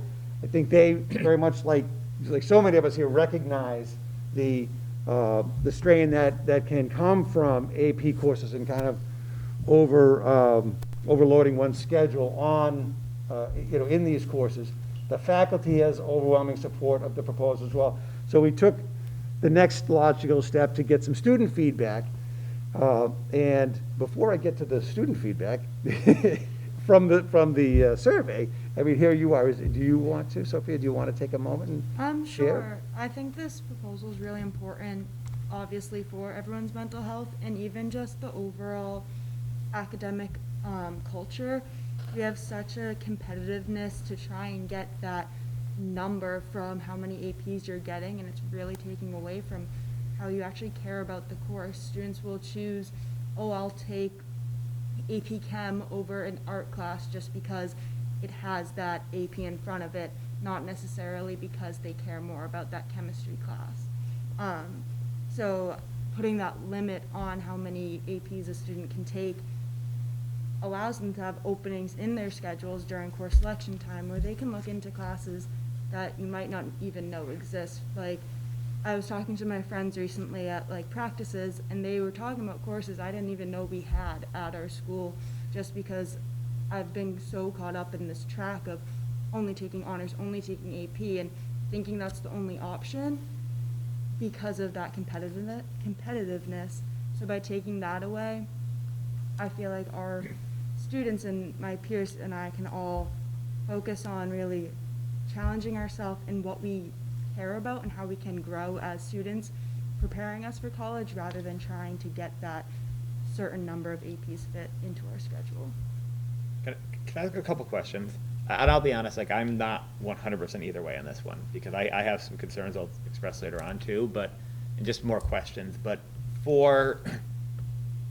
I know Mr. Rosa spoke about a little bit, if you get an AP in high school, then you either maybe get credit in college, or maybe you don't have to take a prerequisite in college, so that transfer, so you don't have to do that, which is one reason some students do it. But in terms of ranking, things like that, I mean, if you take an AP course and an honors course, is it weighted more, where you can get more than 4.0 or whatever? Is that how it works now, where they're weighted grades, so you get more for that? Okay.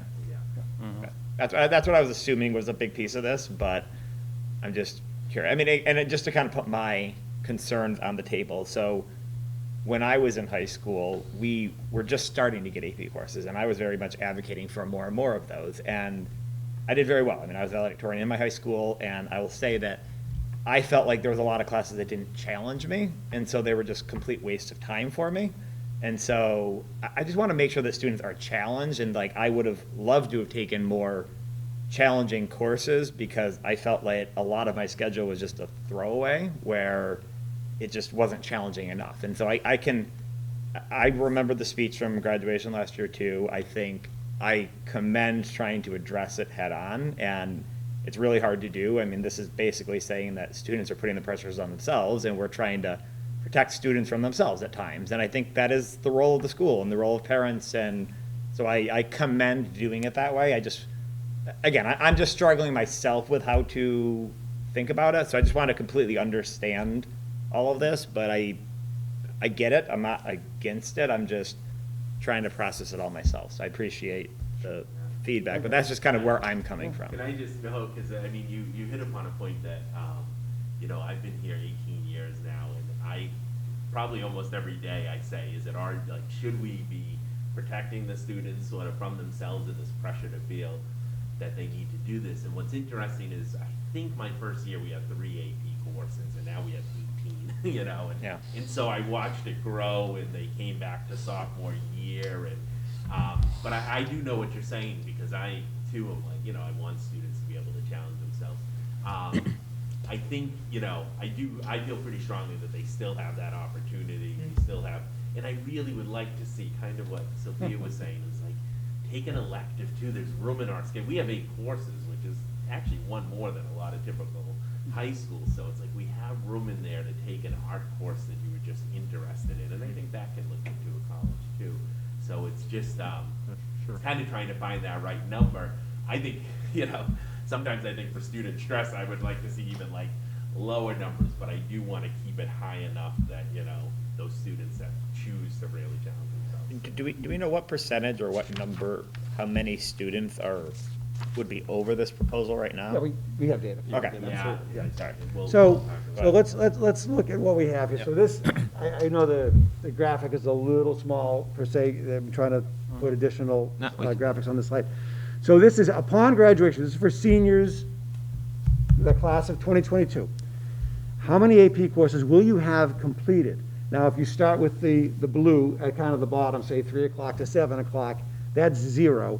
And if you go kind of clockwise, it'll work around, so you can say the key on the side.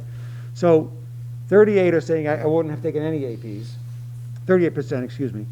And then from 1 to 4, so that's the red, the orange, the green, and the purple, that is 40%.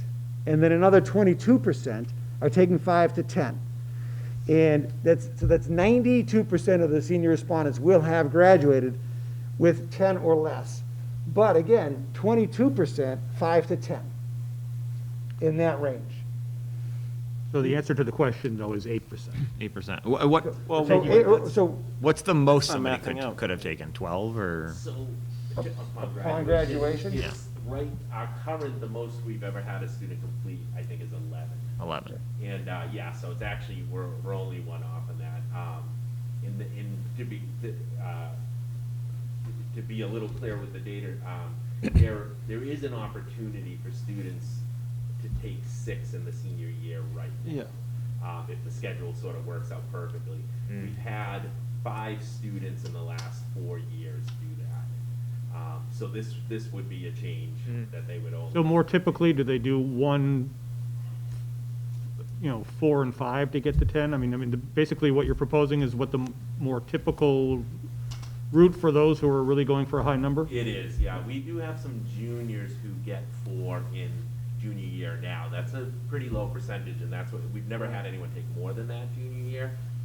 The issue is we kind of stretch them back, and now if we add world history, Right. it would be a lot easier to get a 5th one junior year, but right now But it's you're going gonna- to be kind of difficult. But so that's part of it too, is we kind of stretch the courses out and let them take them over multiple years. The idea is, bringing in this limit to, again, help. But not the feel other, like I will just Yeah. add this. So, when I was the assistant principal, the assistant principal was typically tasked with making the schedule, and running the schedule builder within our information system. I have since kind of continued to do that as the principal because, it's a huge task. And with Mr. Hain, kind of doing that independently, I have enough experience to kind of, we've had these numbers historically. We work to make the schedule kind of from the outside and the middle in, making sure that all the special needs students get the courses that they need, and then making sure that all the AP students, the requests that they would like, we can accommodate. And I don't believe there was any student that didn't get an AP request this year. I think there was one student that missed one request. So we typically run about 99.9% of AP requests being met. So the schedule builder works really well in making that happen. And when the computer stops doing it, and the individual has to get involved, that's another layer to make it happen. So I think we've had something like 322 of 323 courses, seats met, things like that. So right now, I think we're at about 200 maybe like 314 or something, somewhere right around there. And everyone has the course that they want. So the idea that I'm going to sign up for 6 and get 6, that's still quite a stretch. There's no guarantee that's going to happen, just because this one of 6 is going to run against this one of 11, and it's just the only way to make it happen, and there's a conflict. But we do really well with that. So I just wanted to kind of add that in there. Okay, let me just jump in with a thought that's striking me. And like Mr. Buckley said, I'm not quite sure exactly where I come down on this issue yet. I think it's great to talk this out and get our questions answered. I really appreciate any approach that starts with how can we get students feeling better, enjoying themselves, being healthier, and becoming better learners, right? I think all those things overlap, and it's really a critical concern. But I'd say that if the idea is that over 4 years we've had 5 total students that have taken 6, and that we have 1 student now that's taken 11, then this, or maybe I misheard, but if it's a super minimal number of students that have taken 11 total over the course of their 4 years of high school, then is this more about fixing a problem that's going on now, or a way of stopping this from becoming a worse problem in the future as more AP classes? Because it doesn't really seem to make, it seems like this, if this policy existed this year and last year, it would have had a virtually no effect on students. Impacted a few students, you're exactly right. So I think it's still a little bit of both. It's a conversation. Like I said, a lot of days we've talked about this, and but in 2020, what really got it on my radar, actually the fall of 2019, was the students in the AP Civ and Gov class were talking about it, and they did a mini project where they made proposals to change it.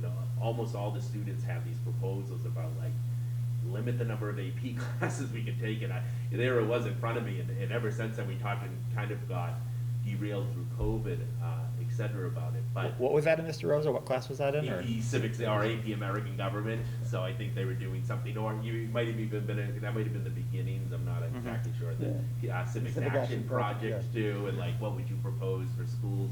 And it was just really interesting. And some of those students were students who did take 6 that year. And I think that it was a little bit, once one student's willing to take the 6, then if another student is buying, it becomes that. So I guess I think that you're right, it would only impact a few kids, but again, the big impetus to me too was as we broaden, if we bring another class back to junior year, that's gonna be, there'll always be, I don't know when it will be, but within the next couple of years, there'll be the student willing to have the 5th junior year.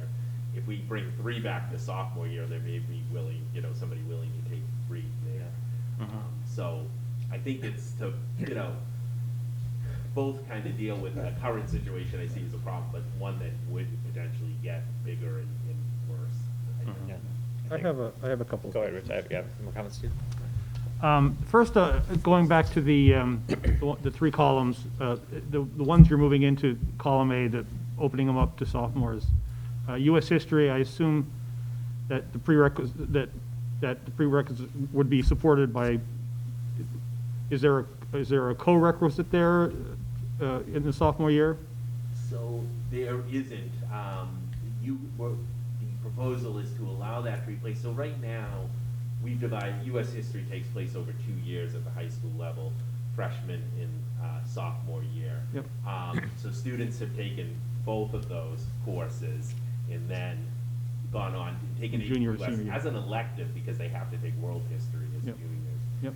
So the proposal is to bring that back 1 year. So they'll be entering it with that first part of U.S. history, but I think the idea is who's, generate interest, who is this class appropriate for, then going from there. And we looked, my son actually happens to be a sophomore in a local district, and that's what they do, and he's taking that as a sophomore now. And again, is that in place of the 2nd year of U.S. history? Yes, no, they wouldn't take the 2 because it would be overlap. There's too much overlap. Yeah.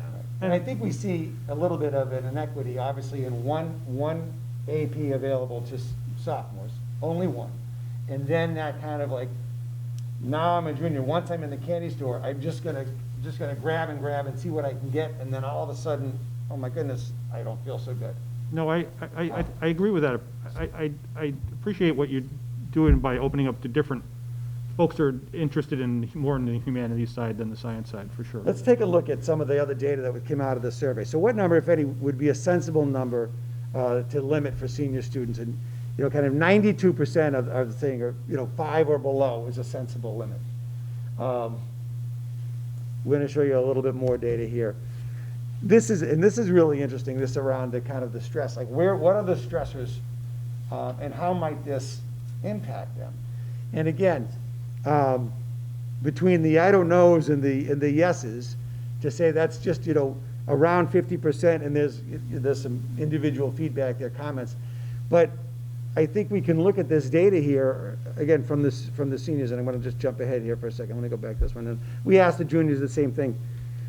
Between the yeses and the I don't knows, and then the people that are saying no, I think the data it still kind of impels me forward to say, I think this is worth a try. I really do. I think this is a step that we are looking at the data which we see from the juniors, from the seniors, and I'm going to jump ahead to the juniors here, and we can look at how many courses they're enrolled in and things like that.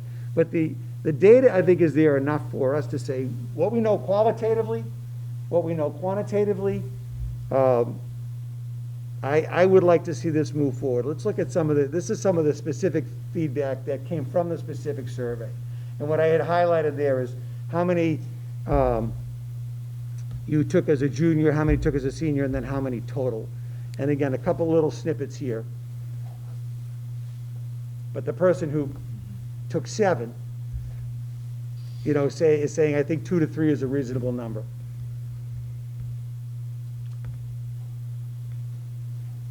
The person, yeah, go ahead. Well, I was just going to, I was going to ask Mr. Rosa, what's the balance between a rule like this and just, the one-on-one guidance?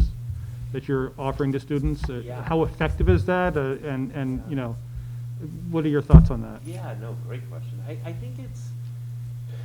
think the one-on-one is fairly effective for, but then there's like what I'll call the peer pressure Sure, outside of whatever it. their pressures are. It could be family pressure, Yeah, peer yeah, pressures, that's or anything. true, that's true. So it's interesting because and I tried to even get more practical with students in this conversation to say, like, let's talk about your daily schedule. Yep. And if we take, and I don't know how to do this, and Sophia's probably heard this. I go, I don't know how to quantify this for you, except that, like, now if we're going from, if we're picking up 2 more AP classes, do you have another hour in your day? Because, thinking every other day schedule, at least that adds an hour. And I think a lot of students, if they were answering me honestly, would say, no, I don't have another hour in my day. But so I'm trying to get them to think of it along those lines. Yep. And I think that works. I mean, a lot of students do figure out exactly what kind of works for them, and they take those courses. It's just that then I do think, like you said, no matter where the pressure's coming from, I think once they're outside of that sort of meeting, I think there is a little bit of, well, if that person's willing to do it, then I need to do it, or whatever that is. And I think the other thing I worry is that students, and Sophia talked about this a little bit, like choosing AP Chem over an art course because it's, has AP weight. I think this, we've seen students over the years, and, I don't blame them, but I don't want to say they're gamifying the system, but they'll look like, how can I sneak in one more? How can I take this one more? And I think this creates a little bit of a level playing field in terms of, like, we know you can take up to 10 during high school, and these are the years that you can take them, and there is no, like, sneaking in one more so that, you outrank another student. I think it just creates that level playing field. And that kind of goes to my last question, which is, do you envision ever granting any exceptions? It's, it's just, because we've talked a lot about this and doing, I would be concerned about that only because it's like, if we all of a sudden say, well, now we will let you take a sixth. How do you do? How do we not do that? That's, I actually think a big strength of this is kind of. Yeah, that kind of becomes a real penalty to everybody else. Yeah, exactly. You could say the 6 isn't weighted. Yeah, or something, yeah. Somebody wouldn't do it if they wanted to be challenged, but it couldn't be weighted if they did it. I mean, I have a few comments too. I want to just jump in with number one. Go ahead. Let me just go, so here's some additional, so again, we went through the leadership team, we talked to the faculty, we talked to the students, and here's some additional information from area schools. Oh, this was, yeah. I belong to a professional association, the North Shore Guidance Director, so sometimes I have the ability to poll them. So I did a quick survey with them and just found that out of the 17 respondents, so these are mostly North Shore high schools, 11 of them had either a policy that officially placed a limitation on the number of APs, or because of, schedules and requirements and offerings and prereqs, they had some sort of, limitation on the number of students can take in a given year.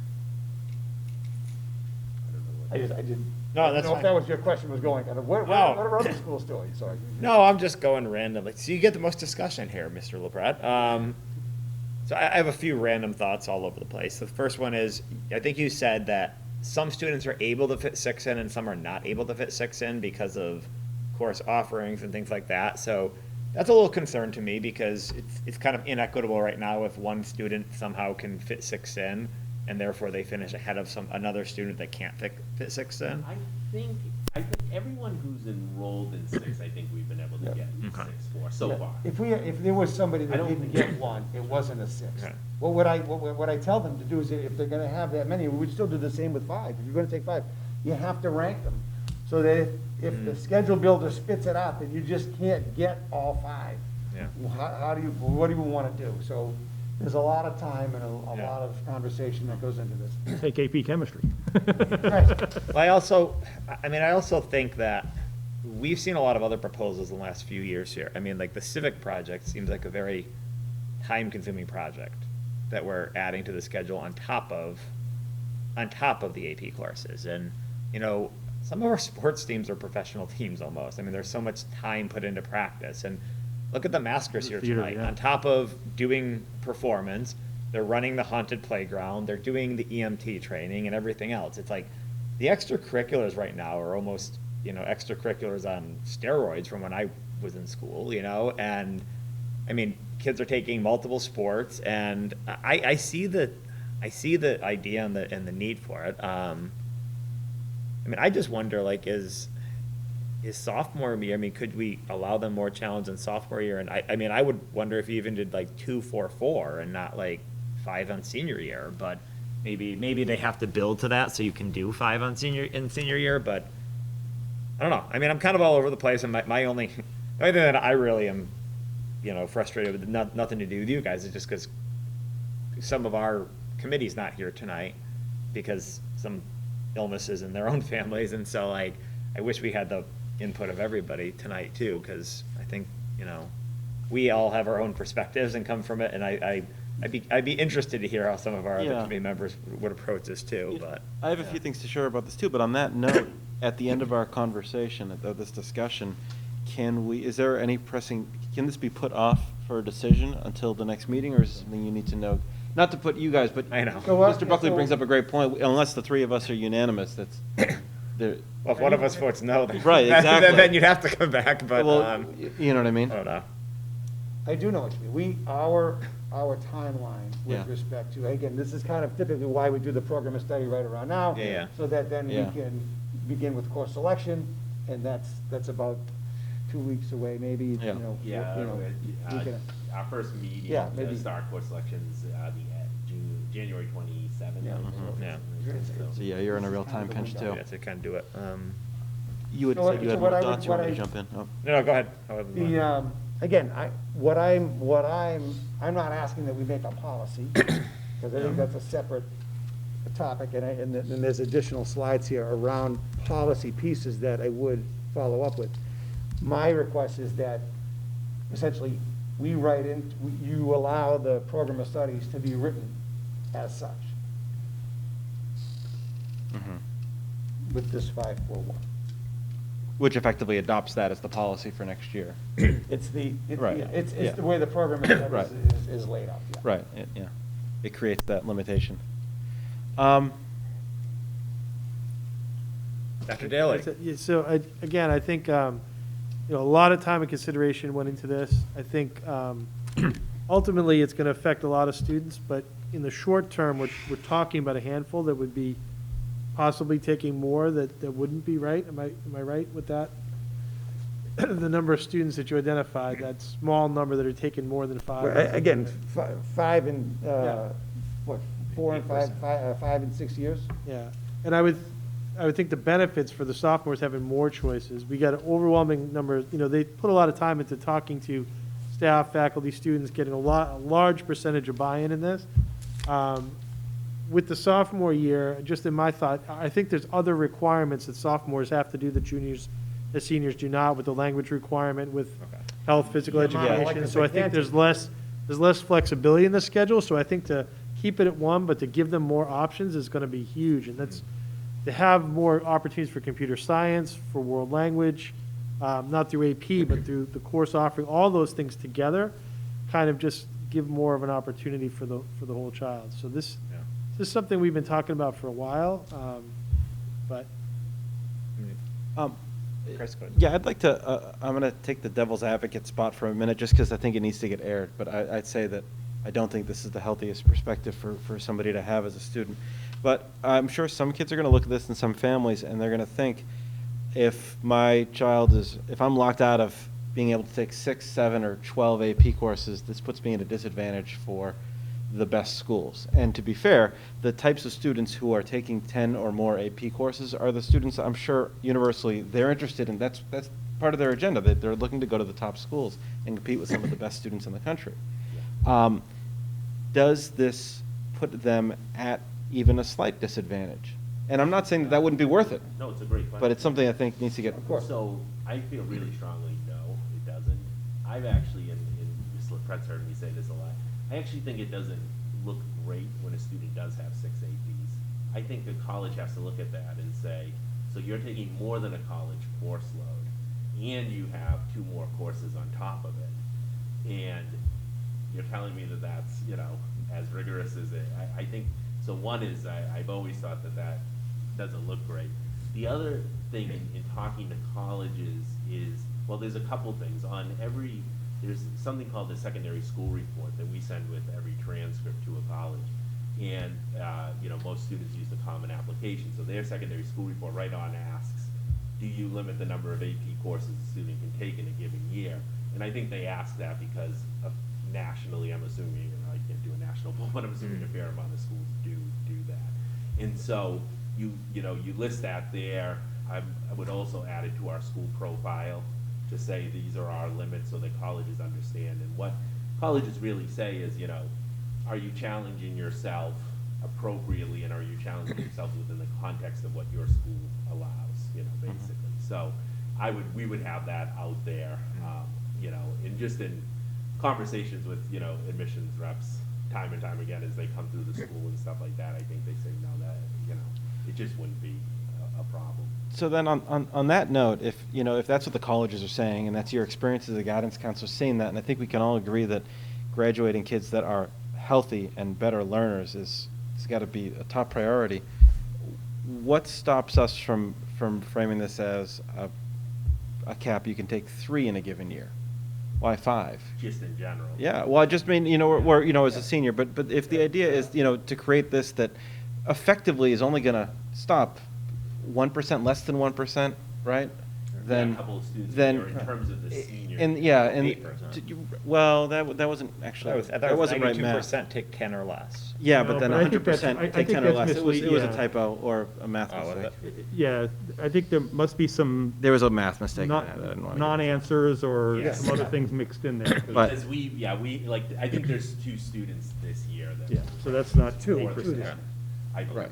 if I'm Right. not mistaken. But yeah, so why not, I'm curious the thinking when you created this idea, why not take the more aggressive? So, Why not I'm 4? trying to find the Right, balance. yeah. Because I think, Chairman Buckley made a good point too, like, it's that balance between letting students sort of challenge themselves. Right. And take courses that, they don't feel maybe bored in. I mean, one of the students put it really nicely in their comments, and it was, I thought this was really smart. Yes, there are students that can take 6 APs, we've had them, and they can even do well in them, but there's no way they can do that without sacrificing sleep, which is a basic wellness thing. And so I thought that was really interesting. Or sacrificing there's opportunity cost no matter what. Somewhere, right. And so, I think in some ways, I do want to go bigger with this and say, but I think we thought this strikes the best balance. I like the idea. I think we'll have more sophomores taking APs. We have anywhere between, sometimes that AP environmental class might only have, say, 12 students. Very rough number, please. But, something like that. I think we'll see more students. And I'm also hoping that experience in that one class mixed with your other classes can then, help you gauge a little bit better what is appropriate for you junior year and senior year. So I still think the majority of our students obviously still won't graduate with 10. Again, I think that if we also don't set any limit, then our limit is, if we go and move courses, then our limit's really gonna be something like 3, 5, 6, something like that. And that's something I'm very concerned about with students. Yeah, I think students will do it. It seems very much, I think the other benefit is that although there may only be 1 or 2 who take the 6, there are probably a lot of people who are thinking, how can I get 6 in there? How can I get another one in there? Yes, that's a great point. And if there's a limit at 5, then they don't have to think that somehow they're missing out. Yeah. I definitely see that as a piece of this. I mean, at risk of starting a world war over this, what I'm about to bring up, I think this is also symptomatic of when you have weighted grades, right? And I mean, I know it's entrenched and that's it, but this is a symptom of that. This is what will happen. Yeah. If you're going to say, in order to get the top X% of the class, then you have to take these mathematically to be in the running. Then it takes kids out of getting to choose classes first based on what they're interested in. Yeah.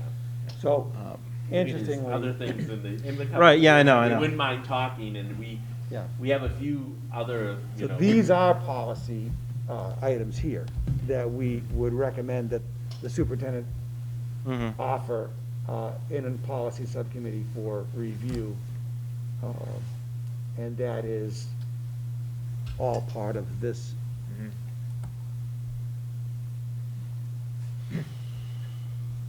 I mean, while you're bringing that up, a couple of things I would say, and just to play the devil's advocate as well, and this is where we don't try to just give you challenges, but it's high school, and that's where more discussion happens. Of course, yeah. I think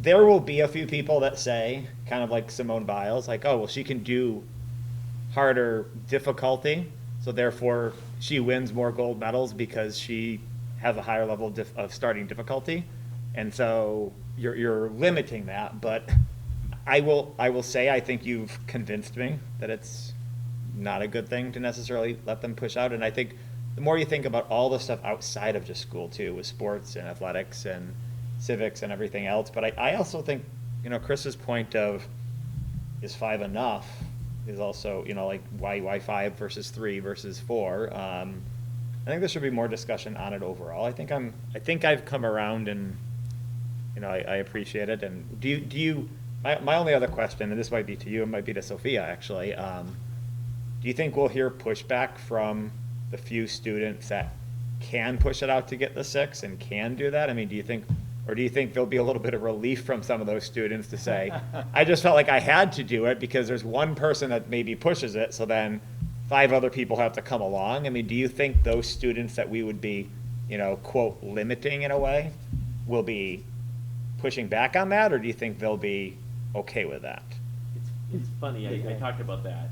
It's a great question. Yeah. I can't, I'll never sit here and say, no, nobody will. There might be one person that wants to push it out, but. I will say, my moment came when I saw some of that feedback from that social studies class 2 years ago, where it really was 2 students who were each enrolled in 6 AP saying it wasn't this dramatic, but I felt like they were saying, help us. I didn't want to, we kind of did this so I think some will almost appreciate it.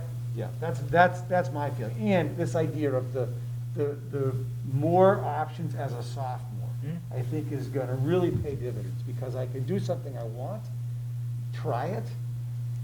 Think of all the sophomores that just say, I'm not interested in AP environment. It's not my thing. Why would I really do that and take that chance? Now with 3 courses across the principles, across the history, the humanities, and the science, I think it really will allow more students to get a little bit of experience and then make much more sensible decisions moving forward. Do you think there are other opportunities to other AP courses that might fit in there in that sophomore year, or is that really it? Yeah, it's interesting. I looked up, biology, it's really recommended that you've had a high school biology and chemistry class, Right. so that's a junior year. Yeah, there's just too many. AP Chem, or is that out of the question?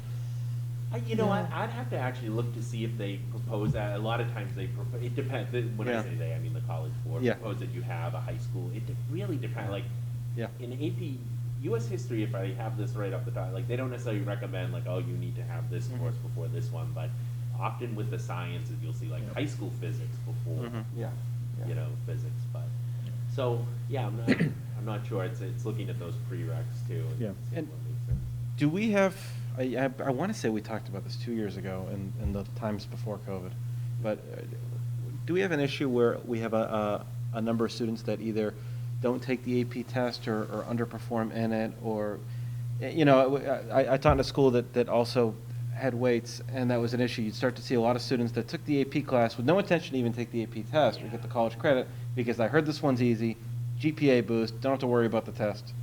So when we students, still bind the students to taking the exam. They are committed to taking the exam when they enroll in the class. Okay. And I will say, even with in 2020 and in 2021, when we lifted that expectation because of COVID, 86% of the kids that were enrolled in the summer, it's interesting, it's the same number in 2020 and 2021. 86% of the kids still took the exam. And our 3 or better scores were 78%. So I think really, I'm super proud of that result. Sophia, since you stayed all night, would you vote for this? I know. Just jumping back to what you were saying about those few students Yeah. who are really affected by heading back to the 10, being friends with two students who are both taking 6 as seniors, I know if they had that limit at the 5, they would get an extra hour of sleep. Per AP, you have on average about 2 hours of homework per night. If you multiply that by 6, it's just a lot to manage. And I feel like in high school, we're almost our own worst enemy. We want to show that we're doing our best. We grow up in such an amazing town that we all are told, always be pushing yourself and prove to everyone that you can do better. So you want to, but you don't realize how much that's actually going to hurt you. So having this limit just will let students do more extracurriculars, because many are in multiple sports, not just throughout the year, but during one season, and then on top of that, clubs. So putting those hours and hours of homework just would help mental health and physical health with getting that extra. And Sophia, can I ask you one more question? Do you think that the limit as shown here will have a tangible effect on helping students?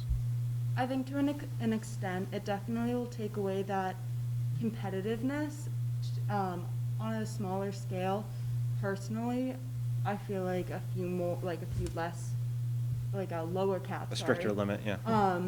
Would probably do that at a better level. But I feel like starting small is the best way to reduce that pushback from those top students. Yeah, I would say we'd love to hear back what you guys think about this a year from now. Oh, I really look forward to reporting on it, honestly. I'm hoping we're there, I really do. I mean, we also changed school start times partly to talk about sleep.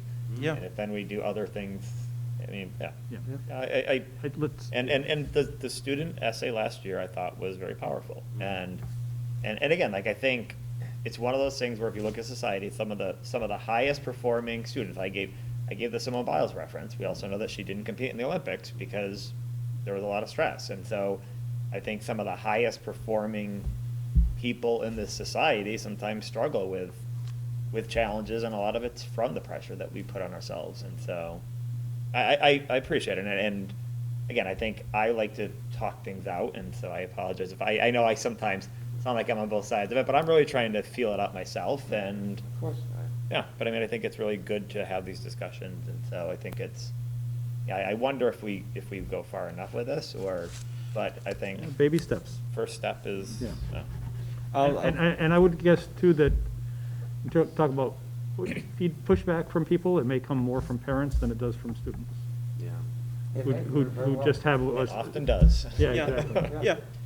But I would say to that two things. I thought Mr. Rosa made a really good point about how colleges make an effort to be aware of what schools offer so that they're not penalizing students for taking up to the limit or thinking less of them. And I'd also say that, I think long gone are the days where getting straight A's in high school means you're going to Harvard right away, right? Like, it's a competitive world out there, and the top schools can afford to only pick kids that aced everything. And when they're looking at the thing beyond that, it's what makes these kids interesting and good fits. And I think that letting kids focus on other interests, developing themselves more, being healthier, and being better learners are the things that will make them stand out, both to college and for moving on. So in that sense, I think this could set them up for more success, not just in the abstract sense. Proving yourself in 4 or 5 AP courses in a grade is, I think, plenty to show. Oh, certainly. Yeah, exactly. Certainly to show a college that you're a good student. Well, absolutely. And that's what I mean. I think, I think that a college understands that. They're looking at these nonstop. Yeah. It's not the extra AP that's going to.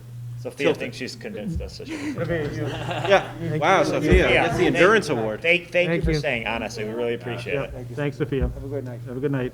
You want to move on this? Speaking of needing an hour of sleep, right? Now, do we have to, Yeah. so I know there's other changes or whatever, but I think you said you were going to put them to the policy Right, so we're just subcommittee moving to on look the, we're just moving on the change to the program of studies, right? Yep. Yes.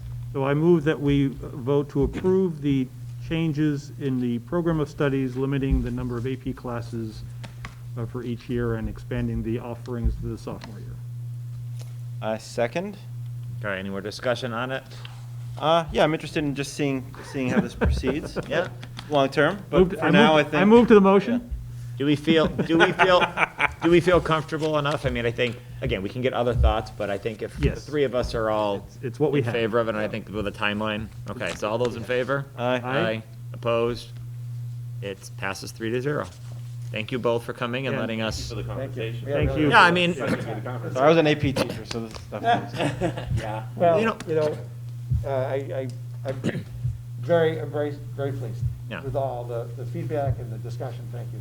I really feel like this is going to be a big step. for I will also say, I mean, I saw these races firsthand a couple times. Like the year before me, there were two students that absolutely tried to kill each other, trying to be number one. And then my year, my best friend and I were the ones that were the top two, you know? And like, we were like, we're not doing this. We're not going to kill each other. We helped each other. And the ones before us, like, they killed each other. You sabotaged them. They killed each other. And I was just You like, kneecapped your friend, didn't you? no, I did not. We're still friends to this day. He But played like, D&D and did arts. but and it's you made but it. it's interesting because how the students do it, but we were just like, we're not going to do this. And yeah, I mean, sometimes I can't, and again, I can't imagine the pressure that some of these students have today. And like, and again, some of these civics requirements, everything else on top of it, it's like, So Yeah. my only question is, what happened to AP Economics? How long has it been since you've run that? I know. yeah, You should take the MTEL. no track. What's that? You should take the MTEL, get licensed. Yeah, yeah. okay, thank you. And then for the policy subcommittee, I guess you'll just, Yeah. Those, you have those slides. Yeah, we'll bring those other, related topics up that way, and then we Okay. can, maybe that night when we have our readings of the policies, we could bring. Yeah, have it come back and. Yep, that'd be great. follow up with those. I'm going to But put it that's back a on the little bit- calendar too. And I don't know if you care about that at all, Mr. LaPret, but. That's still important, but not necessarily as pressing for the upcoming scheduling. It's more to impact the future Okay. year. But again, I think if it's policy changes, I think it's appropriate to start with the policy subcommittee. Yep. Let them. We can wait a couple of weeks, it's not as. Review It's it. not going to impact the program of study, it's handbook Right, okay. on that end. So, Thank you. thank you, guys. Thank you, gentlemen. Have a good evening. Yeah. Appreciate it. I am going to go where I can sit at my computer, but just my computer's dying, but. Oh, Mr. Buckley. Do we want to go back to the COVID update first and then go to, I think it's just whatever pleases us. or do we want to take like a 2-minute recess? Anybody else need a 2-minute recess? Yeah. Yeah, go to the. Okay, we're going to just take if anybody's still listening, we're going to take like a 5-minute recess. And we're going to 5 keep it on minutes. and we'll be right back. The phone's still on. Are we good? Yep. If a tree falls in a forest. I think so, but Cindy's You raising wanna her go hand. back to Cindy's the- raising her hand. I want to make sure Cindy's okay. Do we want to go back to the COVID update, or? Okay, her hand's down. Yeah, do you want to do calendar or COVID update? Dealer's choice. Why don't we do the calendar quickly, and then we'll go to the, I'm going to derail quickly a little bit, but. Yeah, this is gonna be. so I'm presenting the 2022-23 calendar for your approval, consideration. Can I ask one question about it? Absolutely. This is, I know it's already getting late, but I just saw it and I was curious. So the 1st of November is off for a PD day? Yes. Not off, but it's a PD day. I'm curious, what's the rationale behind not having it on a Monday or a Friday just to have the longer weekend? It's the election day. Oh, So that it's, makes perfect sense. That's, yeah, that's so it. It's, so the one thing I'll offer about that piece, and I've talked to the union about, for the last 5 years, I think we've done PD on election day because. I can hear you. You can hear me? Great. Thank you, Cindy. Finally figured out how to do this. Thank you. So we do the PD and election day. We bring multiple districts together for our low incidence districts for NPEN. It has been recommended, if for some reason that doesn't continue, that we possibly change that out, maybe do that as a half day and then switch to the March Friday as the full day, just to break up the months as well. Yeah, So March is the a long reason one. we do it, a lot of districts only get one PD day, full day, and it's election day because their schools have to close, as I heard we used to do here when Barbara shared. So they have to close on those days.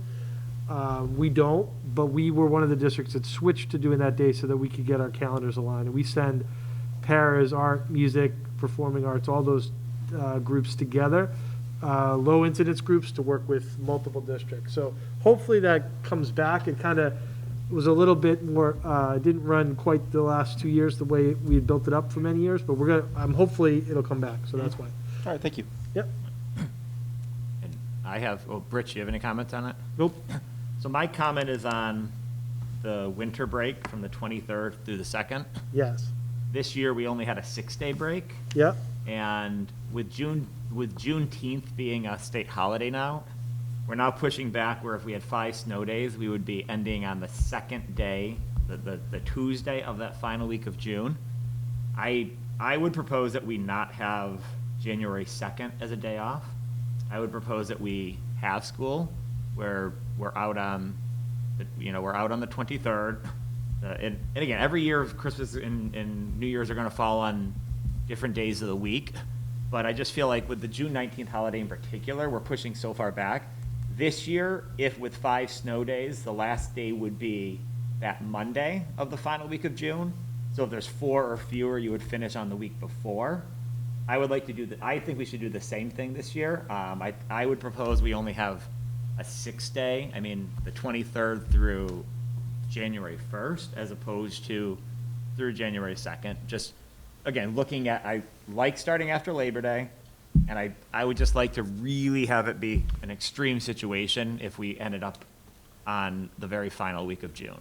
But that would be my proposal as a change. And it's not a holiday, right? January 2nd is not a holiday. It's not an observed It's not a, New Year's it's not an observed holiday. day? No. Okay. Much to our chagrin at work when we keep Yeah. thinking we'll. I don't get think an it extra is, day is off. it? No, just like there wasn't an observed day this year. I'd actually thought that it was, but. Correct. There were six days. And again, I understand we're shortening it, and, I know that some people like a little bit longer there, but, we're just fitting in, we're having adding another state holiday into it. We want to stay after Labor Day. I just feel like, really making it where we're hopefully going to finish the week of June 19th through 23rd, unless an extreme circumstance. And with everything happening with COVID right now, who knows what's going to happen? We might have to have a day here or there. I would just feel more comfortable not having the second up as well. So we can certainly take that into consideration. We have, historically, when we do this, we go back and look at similar years when this calendar, when the holidays fall on certain calendars, and we kind of mirror that. I do think there's consideration of, anyone traveling or being out on New Year's Day and then having to come right back to school the next day. It is strange when it starts on a Monday like this. I will check into the observation holidays. I know from our year-round staff, we do have to take days to observe their contractual days off when they fall on a weekend, but I believe that can be accomplished the prior week. If we keep the 23rd as is, that could represent the 24th, the 26th could represent the 25th, and then the 29th and 30th. So it'd be similar to this year. We could be open 2 of the 5 days that week. Yeah, and I think that could work, so let me double check on all that. And I would assume that the staff would prefer to have the 23rd off than the 2nd, if there was one or the other. And that's one of the things we do is we consult with the teachers union, our largest union, on this. It's in their Yeah. contract.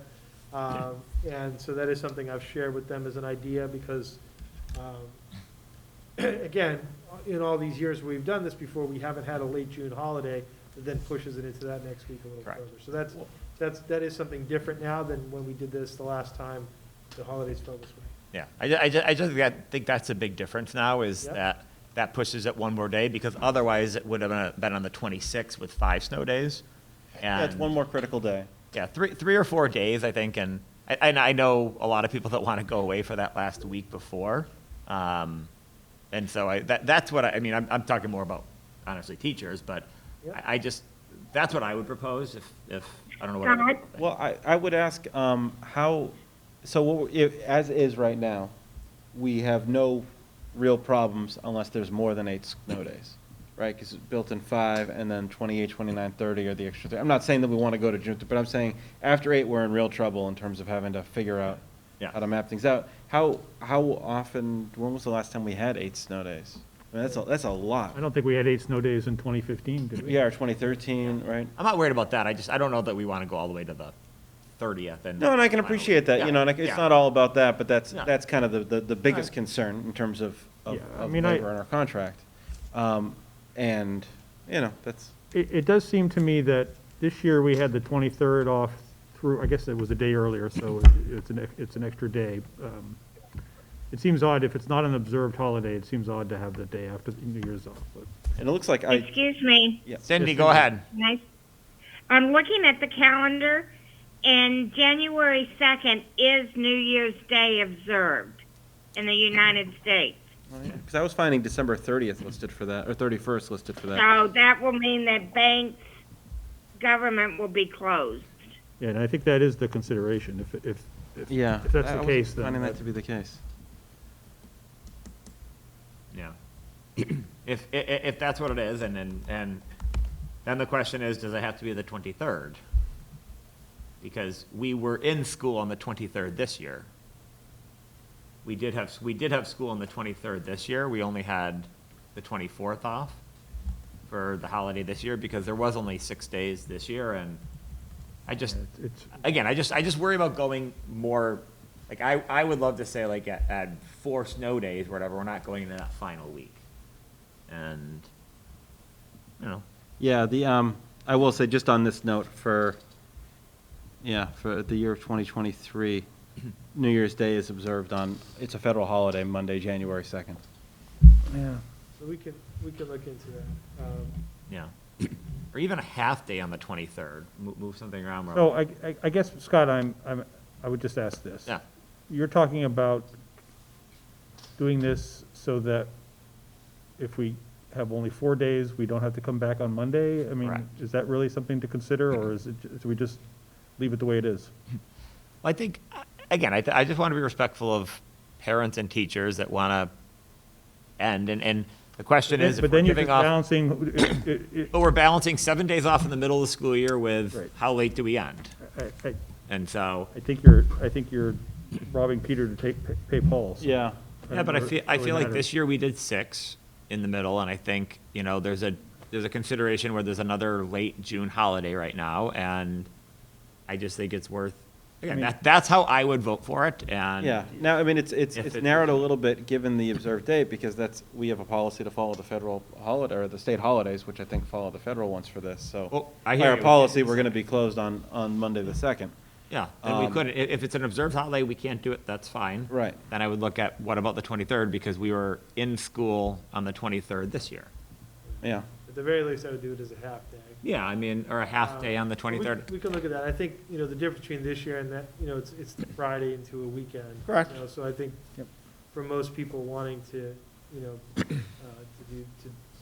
not be there on that day. So we can take this into consideration. I can put it on the agenda for next. Mhm. We don't have to have it approved tonight, and we can look at that a little bit more closely. Yeah, and again, if you talk to the unions and they're like really insistent they'd rather do it this way. Yeah. Then that's fine. But that was the only one that I thought. I mean, I just feel like with that late holiday and. Yep, I think people travel, celebrate holidays, they're gonna be concerned there, skiers, right? I think the summer rental people will maybe be more on your side at the end. I think there's pros and cons to both arguments, and it's a little different now because of the additional holiday, so. Good feedback, and we can take it back. We do wanna get this out somewhat soon, but I don't think we need to rush it, and, if we learned anything the last couple of years, the calendar can't change, right? So far, so good this year, Yeah. But, okay. Thank you. All right, just want to swing back to, COVID update. COVID update, sure. Wait, we So- still have COVID in town? Yeah, is that a problem? We do. How many cases since the meeting started? That's, Yeah. not to make light of them, I shouldn't joke around about it, but. No, it's definitely an uptick as we've communicated out. You know, I shared out a few important updates today. It's probably the most important, just to clarify. The mask mandate was extended by the Department of Education today till February 28th.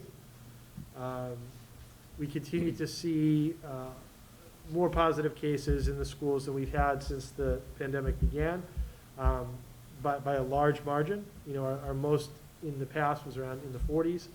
We are, I think I reported 315 cases today, which is cumulative from the break in December through today.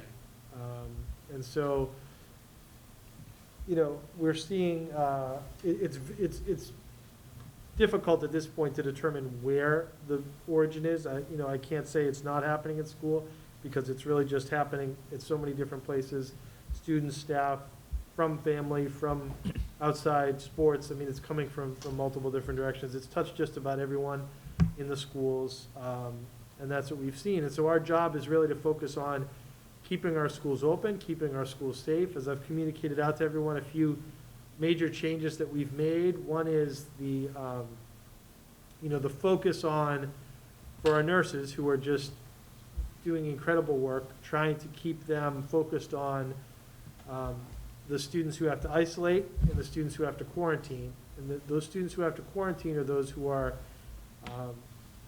not fully vaccinated and who are, so all close contacts are within 6 feet for 15 minutes or more.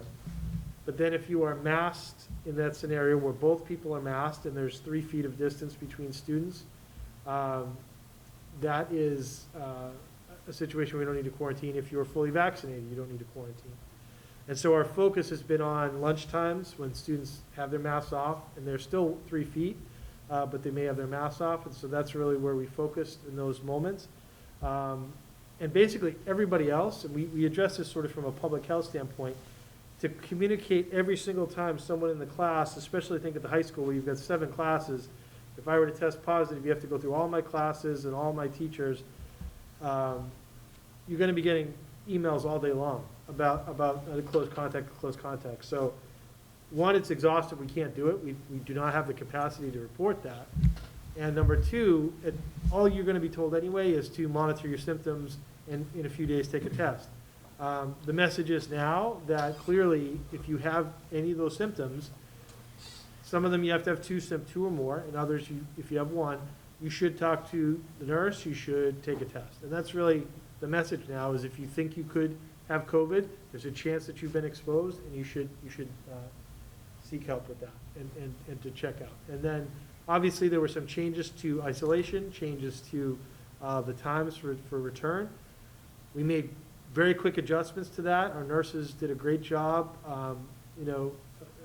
very quickly adapting and making those changes to some of the messages we've been delivering for over 2 years and trying to guide everyone through. So far, so good. As far as being able to keep the schools open, it's been challenging with the numbers that are out.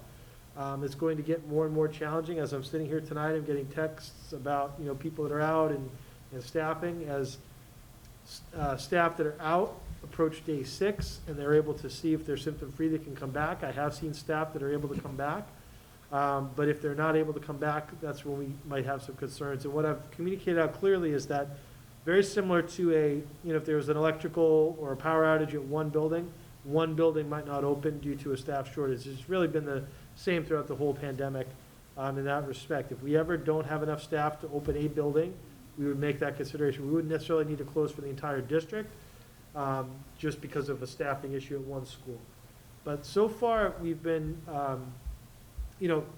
concerned in a couple of buildings a couple of days where we've had to sort of have all hands on deck to help out, but it's never been at that point where we've crossed that line. It's, administrators have done a tremendous job kind of managing this.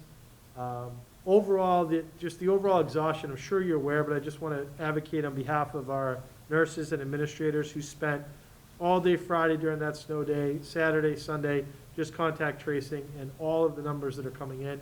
Because everyone that comes in, you then have to notify at home, you have to figure out who they had lunch with, there's so many pieces to every one of those 315 cases to now go back and go through. And it's really, the process itself is becoming exhaustive, and we've advocated this at the state level, and they're well aware. I mean, they've stopped contact tracing at the state level, they've stopped contact tracing essentially at the local level. The only place contact tracing now are schools. And so just the act of counting and tracking all of the cases, when it was done before, was sort of preventative to see, can we get out ahead of this? Now it's just becoming, you're just counting, air particles and stars in the sky. It's just becoming a counting measure. We're starting to send shifts in the public health response to be more effective and proactive in trying to get testing, vaccination, more preventative measures. And so we may see some guidance in that and directional shifts in the coming days. But,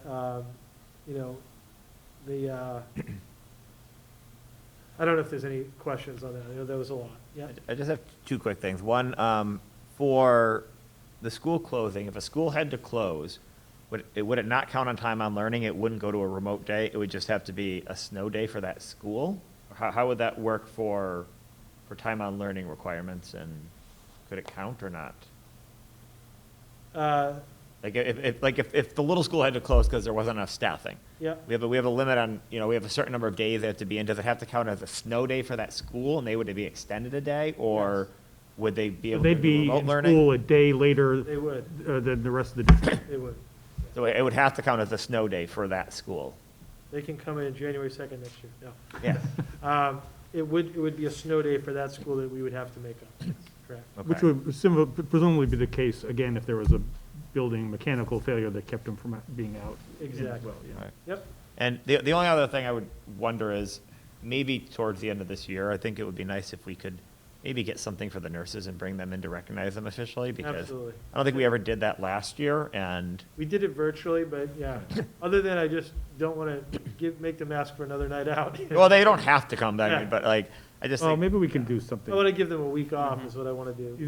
That's what I'd like to do too. They, not to say that we wouldn't recognize them, but Yeah. just the amount of stress, you go into that office and it's just, and they're handling it beautifully. They have full-time jobs, of regular care. Right. Yeah. Diabetic students that need, all Medicine, the yep. regular job. And then in addition to that, they are full-time dealing with a public health crisis. I mean, it's like Yeah. you've taken the hospital and the medical piece and combined it with the school piece.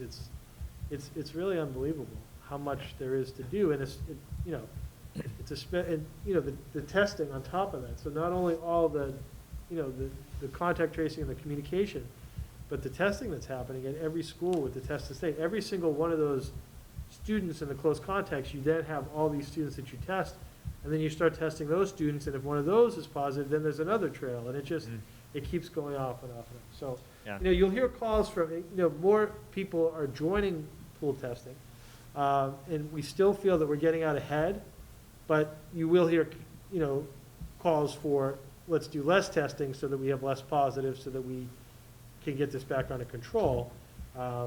But at the same time, we have more people wanting to do testing to have more assurances. So one thing I want to address, because I've had this question too, and there was certainly confusion. Obviously, the CDC's guides came out on right that week. They then course corrected. To my understanding, there's not definitive evidence about taking a test to return for anything, from a quarantine, from isolation, to prove that you are not symptomatic. That has to do with some of the tests themselves, the availability of tests, all of the above. I've heard them say it's not just about the availability test, it's about how effective the tests are in measuring that. And so, they have not had any, CDC, DPH, and DESE have not had any recommendations around testing to return, other than if you do take a test at the end of day 5 and you happen to be positive, you should stay out now for additional days. It's mostly about symptom resolution, and certainly you're a lot less contagious after those 5 days, and so we've seen those kind of return. So I've certainly fielded calls from both sides, folks that want to make sure that students are testing before they come back, and others that are saying, that there's no need to test because it doesn't really share as much information. So, again, our number one goal now is to keep our buildings open, to keep kids in. I'm not hearing a tremendous amount of, we should take it seriously. I think people are having symptoms, and we are not hearing a tremendous amount about, severe symptoms. We are seeing breakthrough cases. We are seeing fully vaccinated students and staff that are getting positive. They're showing they're positive. So some of those students were vaccinated only a few months ago, and they're getting the cases. So I think we're learning a lot every day. I did meet with the teachers today to talk a little bit about what we're doing in terms of preparing student work to go home, and I think there's some things that we're going to talk at the administrative level about what this looks like, how to best meet the needs of students. I think when a student is out Now that it's only they're only out for 5 days, in some cases, it's only 1 or 2 days of school they're missing. And so that we want to try to make sure we're prioritizing the energy we're putting into working with students who are home, who are out for the 5 or the 10 days, right? Because you still can have students that are out for multiple days, and making sure we're doing that. But I think one of the major shifts that we're seeing right now with what's happening now, although they're not severely having symptoms, they are sick. And they're not, I think what we saw throughout the pandemic was when students were home, even on isolation sometimes, they were twiddling their thumbs. Why can't I be in school? The reason they weren't in school was because of the quarantine or the isolation period. I think now, even some of the folks that will say to the nurses that they, why am I being sent home? I just have a cold. It's not, within a couple of days, they develop more symptoms, and they're not necessarily looking for work or those things. They're sick, but within the 5 or 6 days, they're able to come back. So I think we're going to continue to talk about, how best to work with the students in front of us and the students that are home under these new guidelines. So some of that is, we're sort of working out. And this is all changing, breaking every day, right? So I think just to also update, that we did distribute test kits and masks to teachers as ahead of coming back from the break. I think folks really appreciated that opportunity to have that information about whether they were positive enough after travel, after the holidays, and without the resource of our nurses. Now that we're in school, they can go to the nurses and have symptomatic testing if they're having symptoms during the day. And so we do have a small amount of tests that we will be able to use if there's another event, possibly coming back from a long weekend or a vacation, in or out of a vacation, that we can use those tests again. And if there's more available, we will certainly look for more. And I had some good conversations with the town today. I think they have some good solutions and proactive ideas about testing and next steps. But more to come on that as well. Yes, sir. So just one more question back to kind of the beginning of this meeting, where a student came and asked about midterms. Yes. Not necessarily talking about postponing them or eliminating them completely, but what is the process? I mean, is there, like, if somebody's out for a period of, 3, 4, 5 days, do they just request individually, like, to postpone a midterm? Is there any set guidelines on this? Because I could imagine it being very disruptive if the day you come back, you have a midterm. Is there any sort of guidelines out there about if a student's been out for a certain number of days that they could postpone it or take it at a different time? Or has that been discussed? Because the reality is there are a lot of students that are out of school each day right now, and I just don't know how that would work. Sure. No, I think it makes sense. I mean, honestly, the framework for this, so much has changed since we came back with those numbers. I mean, I saw them coming in, but there were so many messages on the nurses' voicemails, and I mean, the numbers just went up. So we're in a situation this week, the last 6 days, that we didn't even prepare for. Even though we knew it was going to be there, we had no idea it would be like this at the moment. So I think the reasonableness is going to apply. Ms. LaPrette certainly will talk to his staff tomorrow, get a read on this, look at the numbers, and we'll see. I think we're always going to be reasonable with what that looks like. I think that's been the overall approach. Sometimes it's just a matter of making sure that's clarified with students and with staff. To think that we're going to look at anything this year the way we always have done it just because that's how we've always done it would not be the norm. We would say, okay, let's be reasonable here with all the comings and goings of COVID, and try to come up with a plan that works for everyone.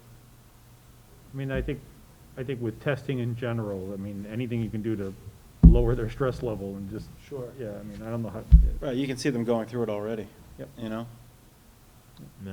So, Again, I imagine in the past there's somebody might be sick the day of the exam and they just take a makeup, but now it's could be 15% of the class. Yeah, exactly. Right, and out missing 6 exams, and now they're gonna have to go behind 2 weeks as they're studying and making those up. It's obviously, you guys know your challenges. Okay.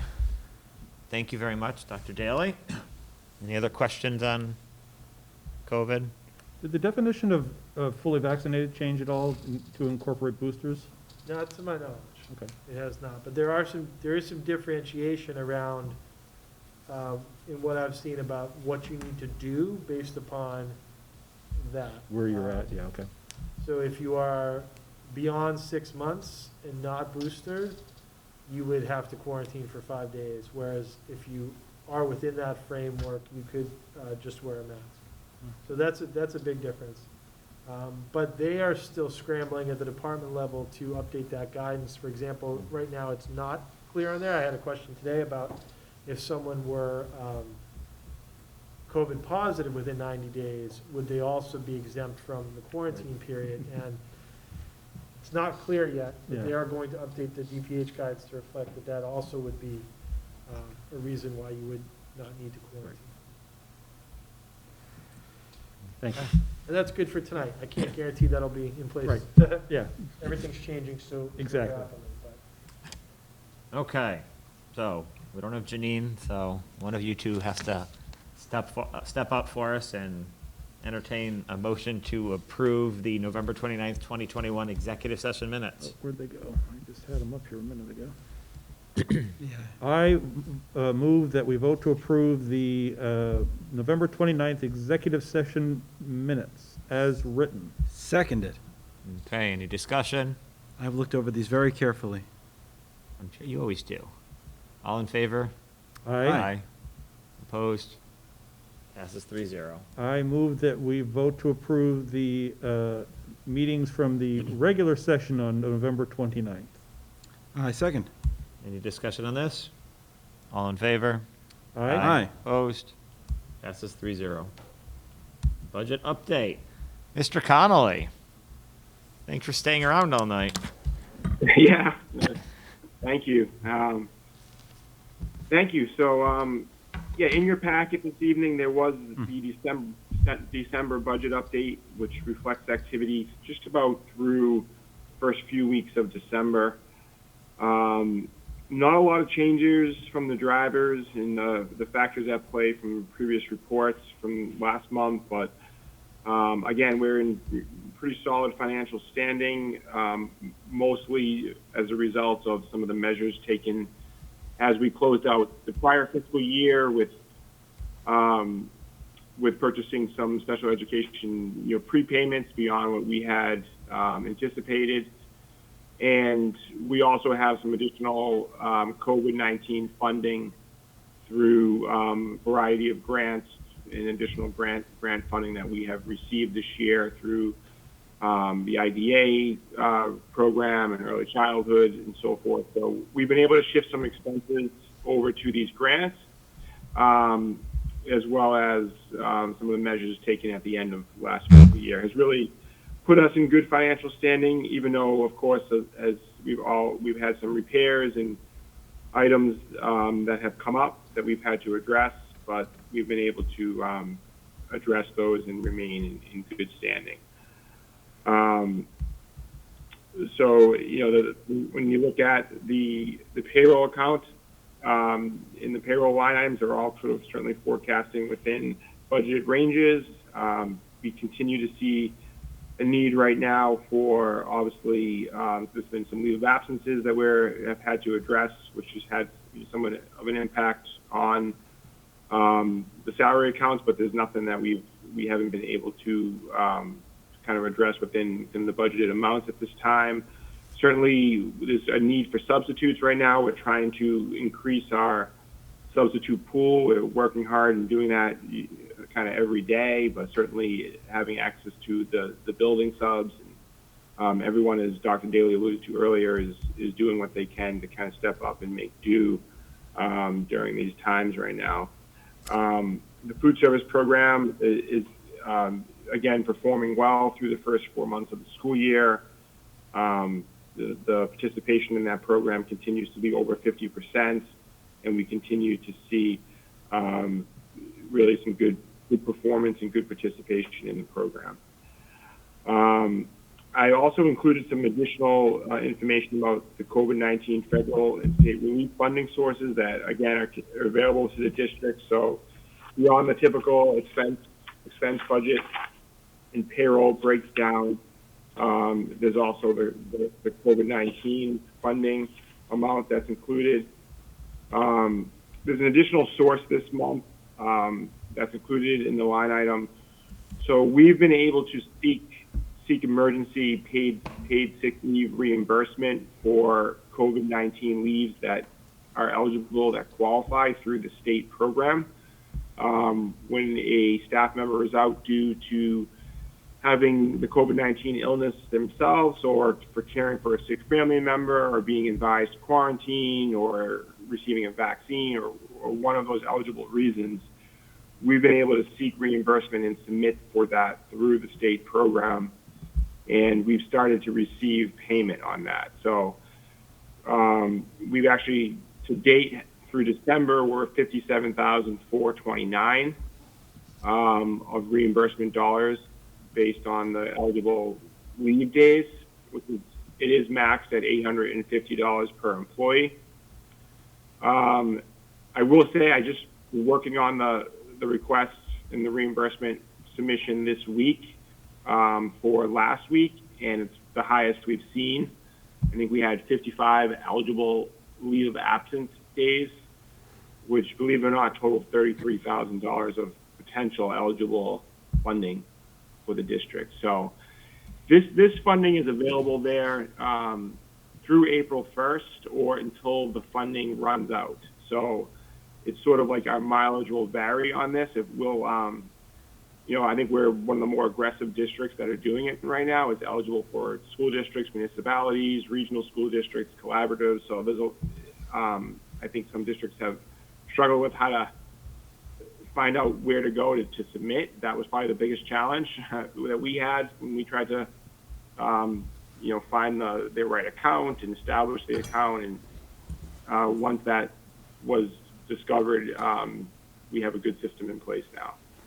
So we'll see how that works out. I'm anticipating that things will be audited and so forth as well. Other than that, I'll just open up to any questions. Thank you, Mr. Connolly. Anybody have any specific questions? I think the only question that I have, Mr. Connolly, and this is from the finance planning team meeting. I don't know. I know there was some discussion about some of the submissions that we've had to the state, and I'm just wondering if there's been anything that from the school district side that has been questioned, that we're in any sort of concern that we were planning on getting that we can't use. It's a very good question.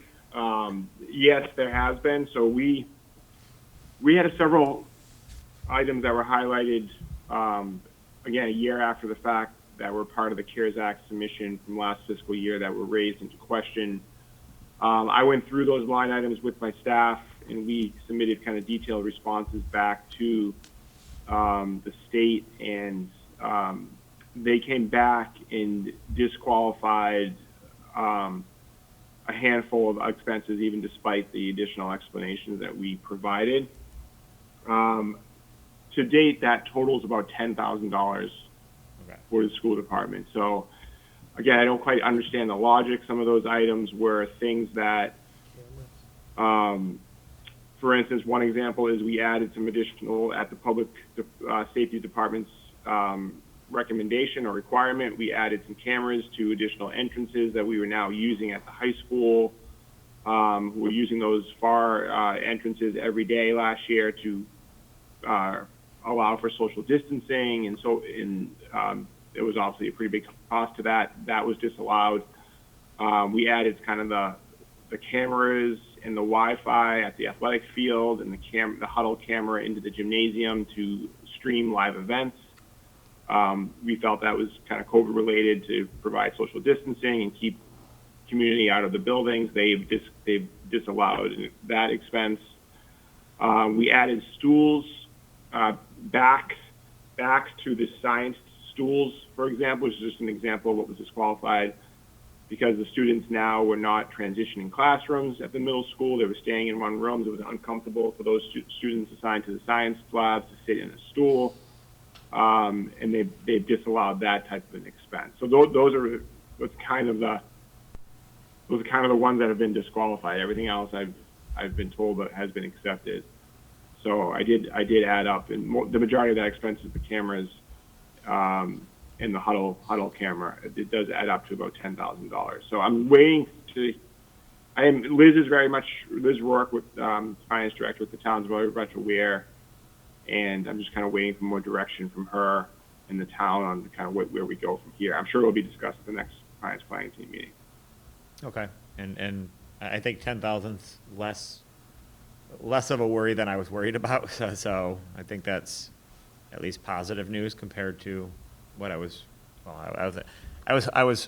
worried it could be more, so that's good to hear at least. So thank you to your team for the extra work to try to make sure that we get the money that we thought we were getting. So that was my only question. Any other questions? Nope. Okay, thank you, Mr. Connolly. Great, thank you. Staffing, Dr. Daly? I do have a brief report. I know that I had said none, but I very quickly just share some new staff that have been hired since our last update. Ms. Julia Pitsopoulos, visual arts teacher at the Hood School.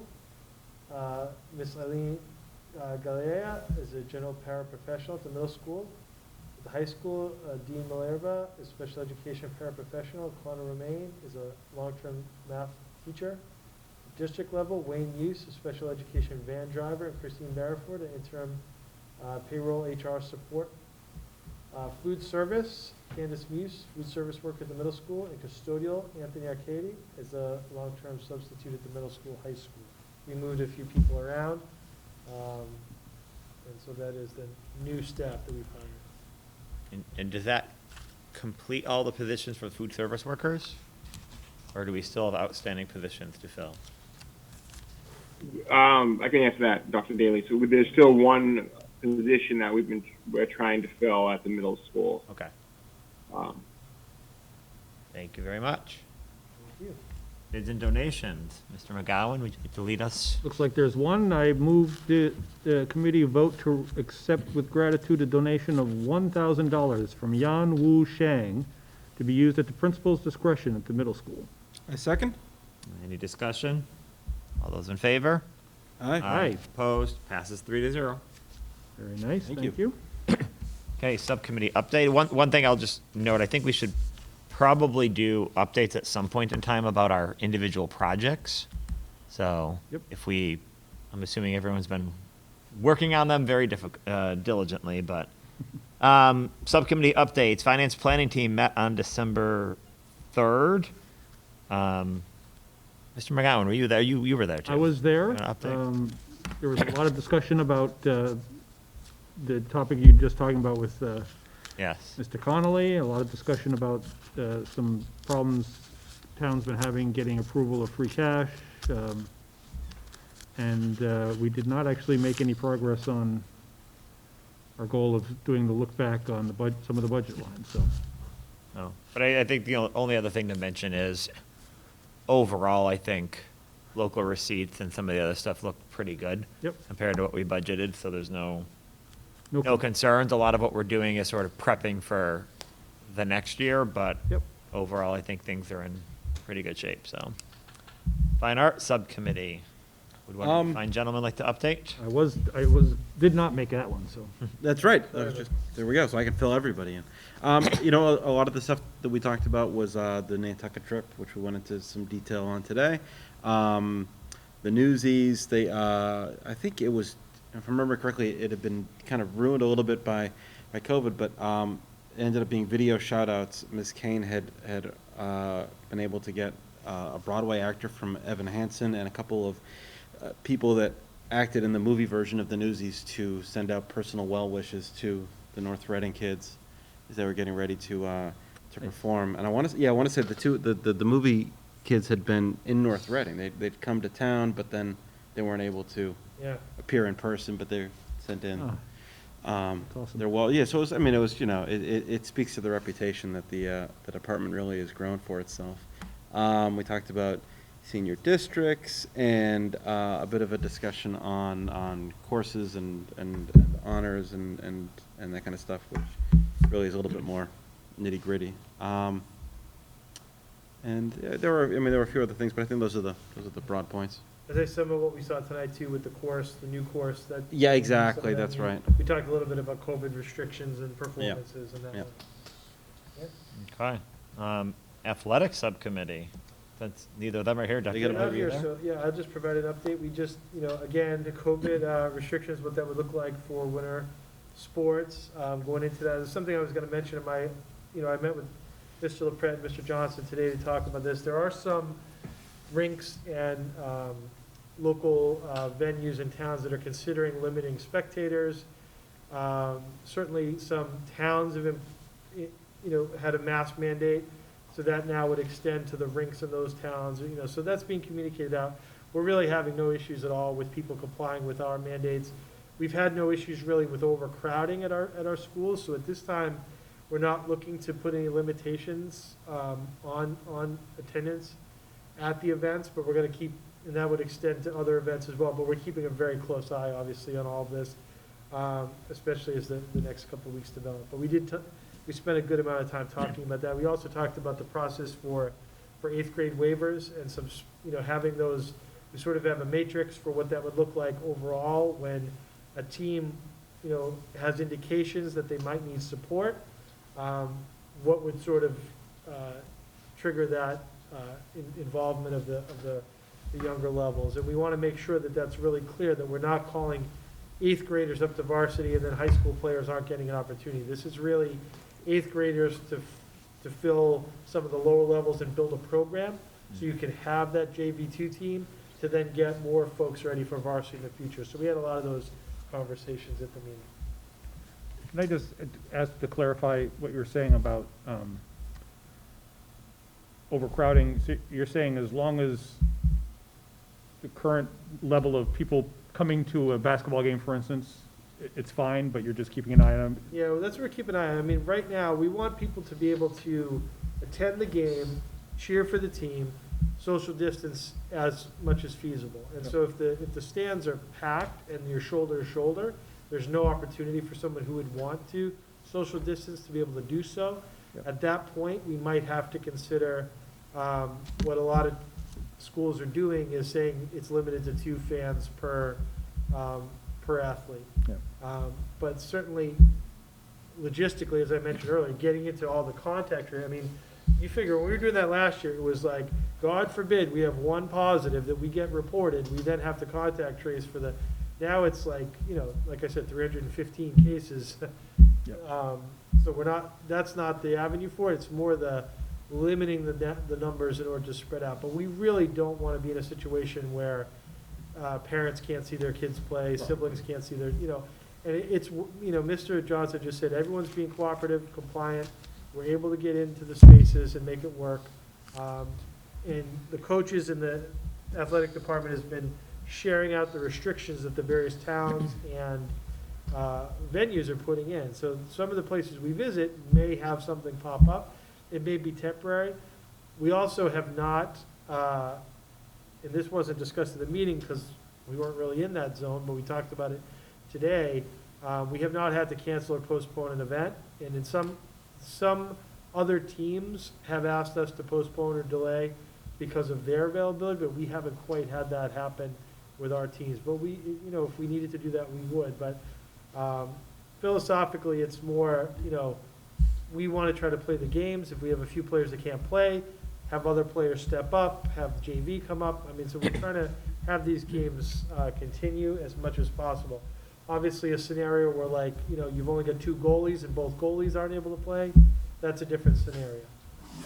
And so I think everyone's using that same honesty, reasonableness to try to make it through. And, again, everyone's competing. They are wearing masks at this point, and the kids have been great and compliant. And we have not seen that, transmission kind of spread through the teams. But we're keeping a very close eye on this, like we are with everything else. Great. Thank you very much. Apparently, we have a meeting on January 14th, Rich, for finance planning on January 14th at 8:15 a.m. I believe that's. Fine Arts Subcommittee is March 9th. What? I believe we do. Yeah, I think he actually sent something out right away, didn't he? He did. I just forgot it was this week, but I'll see it Thursday night when I look. March 9th at 3:15 p.m. And administrative report, any update, Dr. Daly? I just wanted to share a couple of brief items. Just one of note is that, in addition to Ms. Prenny retiring, we also had Maureen Stevens retired a few months ago. She was a great asset to the community as well, working for the town, for the rec department, and also Mary Prenny from the Elder Services. I was able to go over to Mary's ceremony the other day. It was really well attended for, given all the circumstances. It was a great chance to thank her for the support she's given the schools over the years. Obviously, it's a different capacity than, let's say, Barbara or someone like that, but Mary certainly has, contributed a lot over the years. And I would say, as a part of that community impact team who meets regularly to talk about all the ways that we can work together as a community to help all students. It's always interesting to me. She works with sort of the other end of the spectrum, but there's so many similarities and needs and the ways we can provide assistance. So I just wanted to give her a thank you from us as well tonight. Yeah, I echo that. I mean, I think, I don't know Mary well. I think I've seen her here or there, but I've seen the work she does, and we really need people to step up and volunteer in any good town, and Mary is somebody who's done that for many, many years, and so I think it's great to recognize her. So thank you for going. I didn't even realize what was going on, but I think I was. It was out during that day. the work day. It was, I believe she's got over 25 years. It's sort of like maybe 20 years in the in the top position, and 5 years as the assistant director, and then many other years in town supporting and doing things. So. She's been a great advocate for the seniors in town too. And Absolutely. So it's good. Correspondence? None at this time? None at this time. Future business. One thing I would just add before we go to the dates here, I think we should all be advocating however we can to get people out to vote for the Northeast Metro Tech school that is coming up, and I'm going to try to advocate a little bit, and I may even venture into the internet forum and just to try to get people get the word out there, because I think we all have an obligation to educate all of our children, and some of our students go to vocational schools, and I know we were unanimous at town meeting in support of it, and so I think anything we can do to get friends, family to go out and vote, I think they're going to need every vote they can to try to pass that. So Now, is that a cumulative vote? yes, from all the different towns, so it's total number of votes. It's not a majority of towns. It's the total votes. And that's because it passed at our town meeting, but others it didn't. So then the next step is it goes to that vote. Correct. So, okay, our next meeting is January 24th at 6:30 p.m. The one after that is February 7th at 6:30 p.m. I'll just say that, as a note, we postponed the middle school presentation of the committee tonight. We also postponed the little school just because of so much on the principals, administrators' plates right now, for them to be focused on what they need to do to keep their schools running. And we'll do those presentations a little bit later this winter, early spring.